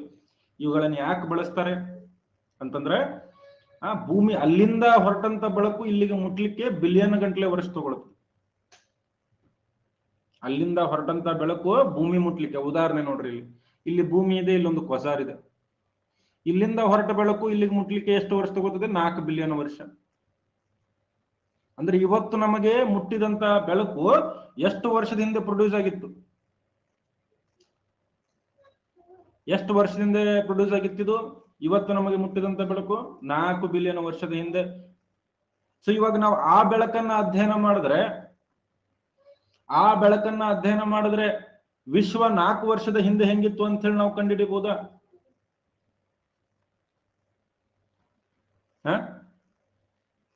ವಿಶ್ವ 4 ಬಿಲಿಯನ್ ವರ್ಷದ ಹಿಂದೆ ಹೆಂಗಿತ್ತು ಅಂತ ಕಂಡುಹಿಡಿಬಹುದು. ನೋಡ್ರಿ, ಸಾಕಷ್ಟು ಭೂಗೋಳ ಶಾಸ್ತ್ರ ಫಸ್ಟ್ ಟೈಮರ್ಸ್ ಇದೀರಿ, ಆಲ್ರೆಡಿ ಕೋರ್ಸ್ಗಳನ್ನು ನೋಡಿದವರಿದ್ದೀರಿ, ಎಲ್ಲರಿಗೂ ಕೂಡ ಹೊಸ ವಿಷಯಗಳು ಅನಿಸ್ತವೆ. ಬಟ್ ನೀವೇನ್ ಮಾಡಬೇಕು, ಧೃತಿಗೆಡಬಾರ್ದು, ಭಯ ಪಡಬಾರ್ದು. ದುಡ್ಡು ಕೊಟ್ಟು ಪ್ಲಸ್ ಕ್ಲಾಸ್ ತಗೊಂಡಿದ್ದೀರಿ ಅಂತಂದ್ರೆ ಇಲ್ಲಿ ಸೀರಿಯಸ್ ಆಗಿ ಕಲಿಲಿಕ್ಕೆ ಬಂದಿದ್ದೀರಿ. ಸೀರಿಯಸ್ ಆಗಿ ತರಗತಿಗಳನ್ನ ನೋಡ್ರಿ. ಡೌಟ್ ಇದ್ರೆ ದಯವಿಟ್ಟು ಕೇಳ್ರಿ. ಹೆದರದಿರು, ಮುನ್ನುಗ್ಗು. ನಿಮ್ಮಿಂದೆ ನಾನಿದ್ದೇನೆ. ಅರ್ಥ ಆಗ್ತಿದ್ಯಾ? ಭಯ ಬೇಡ.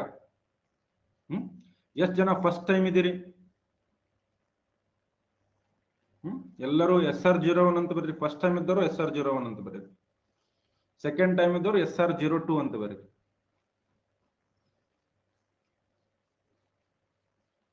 ಜಾಸ್ತಿ ಜನ SR01 ಇದೆ ಜಿಯೋಗ್ರಫಿ ನೋಡಿದ್ರೆ. ಭಯ ಬೇಡ. ನಡೆ ಮುಂದೆ ಅಂತೇಳಿ ಮುಂದಕ್ಕೆ ಹೋಗ್ತಾ ಇರ್ಬೇಕು. ಬಹಳ ಮುಂದೆ ಹೋಗ್ಬೇಡ, ಬಿದ್ದಿಗಿದ್ದೀರಿ. ನೆಕ್ಸ್ಟ್, ಇದೆಲ್ಲ ಆದ್ಮೇಲೆ ವಿಶ್ವದಲ್ಲಿ ಏನಿದೆ? ನಕ್ಷತ್ರ ಪುಂಜಗಳು.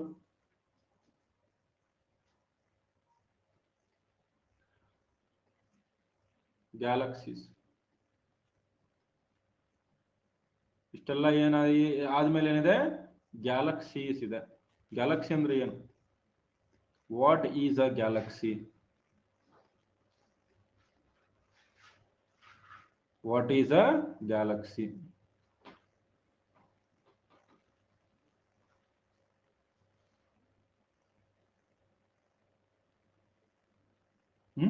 ಎಸ್, ಗ್ಯಾಲಕ್ಸಿ ಅಂತಂದ್ರೆ ಏನಿದು? ಇದು ಬೇಸಿಕಲಿ ನಕ್ಷತ್ರಗಳ ಗುಂಪು. Right. It's a group of stars. ಎಷ್ಟು stars?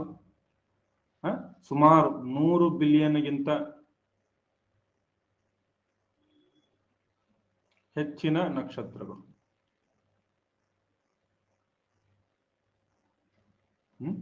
Around more than 100 billion stars. ಒಂದೊಂದು ಗ್ಯಾಲಕ್ಸಿಯಲ್ಲಿ ಎಷ್ಟಿರ್ತವೆ? ಇವುಗಳು ಬೇರೆ ಬೇರೆ ಶೇಪ್ ಅಲ್ಲಿ ಕೂಡ ಕಂಡು ಬರ್ತವೆ.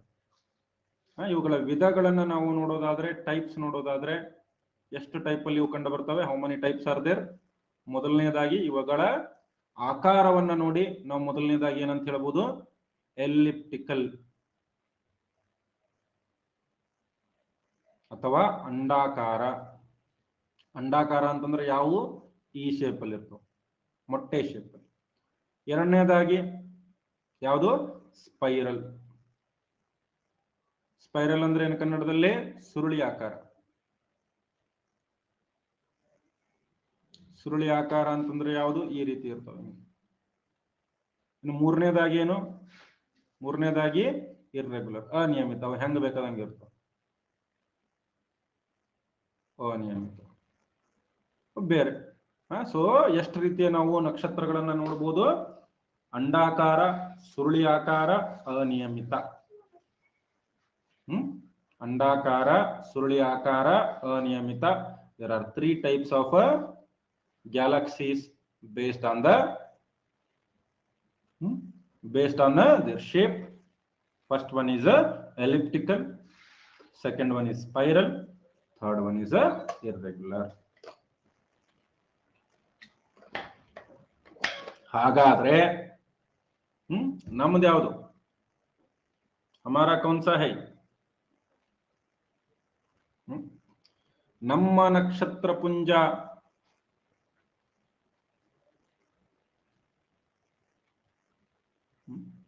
Hour Galaxy. ಇದು ನೋಡ್ರಿ, 6ನೇದೇನು 7ನೇ ತರಗತಿ ಬುಕ್ ಅಲ್ಲಿ ಕೊಟ್ಟಿದ್ದಾರೆ. ನಮ್ಮ ಗ್ಯಾಲಕ್ಸಿ ಯಾವುದು? Milky Way Galaxy.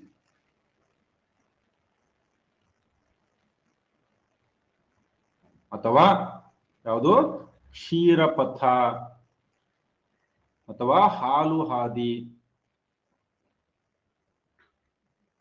ಹಾಲು ಹಾದಿ ಯಾವ ಆಕಾರದಲ್ಲಿದೆ? ಇದು ಸುರುಳಿ ಆಕಾರದಲ್ಲಿದೆ. It is a spiral. ಯಾವ ರೀತಿ? ಈ ರೀತಿ ಇದೆ. ಈ ರೀತಿ ಇರೋದರಲ್ಲಿ ಇದರ ಹೊರಭಾಗದಲ್ಲಿ ಹಿಂಗೊಂದು ಬಾಹು ಬರುತ್ತೆ. ಈ ಬಾಹುವಿನ ಹೆಸರೇನು? ಆರ್ಮ್. ಯಾವ ಆರ್ಮು? ಒರಾಯನ್ ಅಂತ ಹೇಳಿ. ಮಾಲ್ ಅಲ್ಲ, ಆರ್ಮ್. ಇದು ಒರಾಯನ್. ಈ ಒರಾಯನ್ ಬಾಹುವಿನಲ್ಲಿ ನಮ್ಮ ಸೂರ್ಯ ಇದ್ದಾನೆ. Sun is located on Orion arm of the Milky Way galaxy. The Milky Way galaxy. Is it clear to everyone?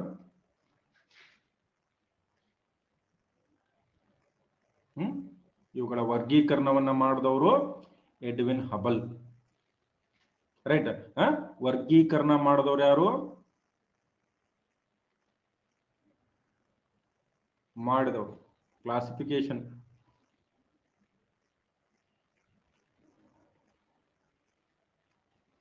ಯಾರು? Edwin Hubble.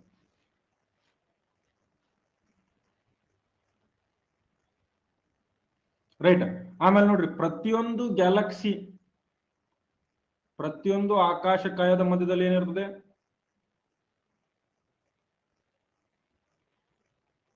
ಮಧ್ಯದಲ್ಲಿ ಏನಿರುತ್ತೆ? ಒಂದು ಕಪ್ಪು ರಂಧ್ರ ಇರ್ತದೆ. Black hole. Black hole are centre. Okay. ನಮ್ಮ ಸೌರವ್ಯೂಹದ ಕೇಂದ್ರ ಯಾವುದು? ಸೌರವ್ಯೂಹದ ಕೇಂದ್ರ, the centre of solar system ಯಾವುದು? ಯಾವುದು? ಸಗಿಟ್ಟರಿಯಾಸ್.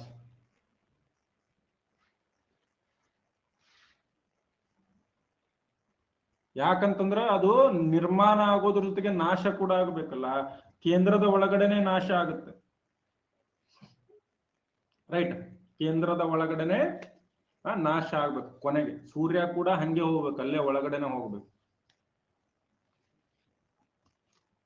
ಓಕೆ, ಕ್ಲಿಯರ್ ಇದೆಯಾ?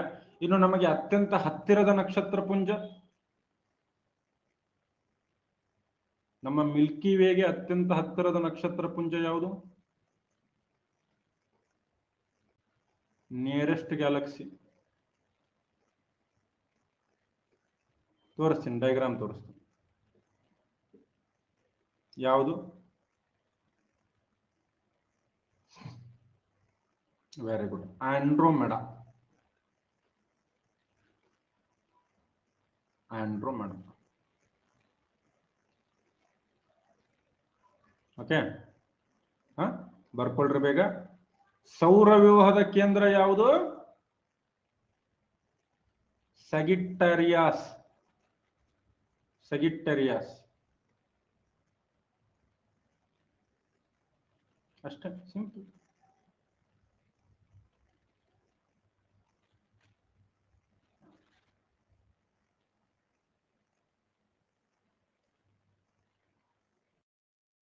ಇದೆ ಮಿಲ್ಕಿ ವೇ. ಒಂದು ಫೋಟೋ ಹಾಕ್ತೀನಿ.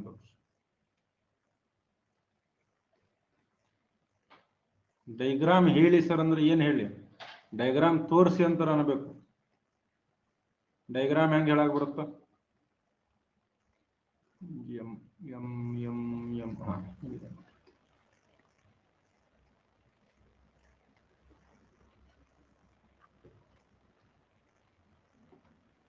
ನೋಡ್ರಿ, ಈ ರೀತಿ ಇದೆ.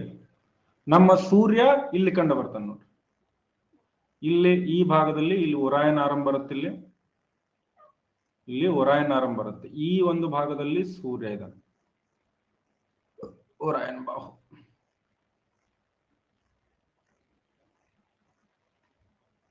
ಓಕೆ.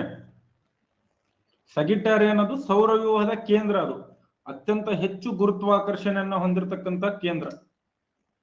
ಅತ್ಯಂತ ಹೆಚ್ಚು ಗುರುತ್ವಾಕರ್ಷಣೆಯನ್ನು ಹೊಂದಿರತಕ್ಕಂತ ಕೇಂದ್ರ. ಅಷ್ಟೇ. ಇಲ್ಲಿಗೆ ಇವತ್ತಿನ ತರಗತಿ ಮುಗಿತು. ಆಮೇಲೆ ನೋಡ್ರಿ, ಇವತ್ತು ನಾಳೆ ನಾಡಿದ್ದು 20% ಡಿಸ್ಕೌಂಟ್ ಇದೆ.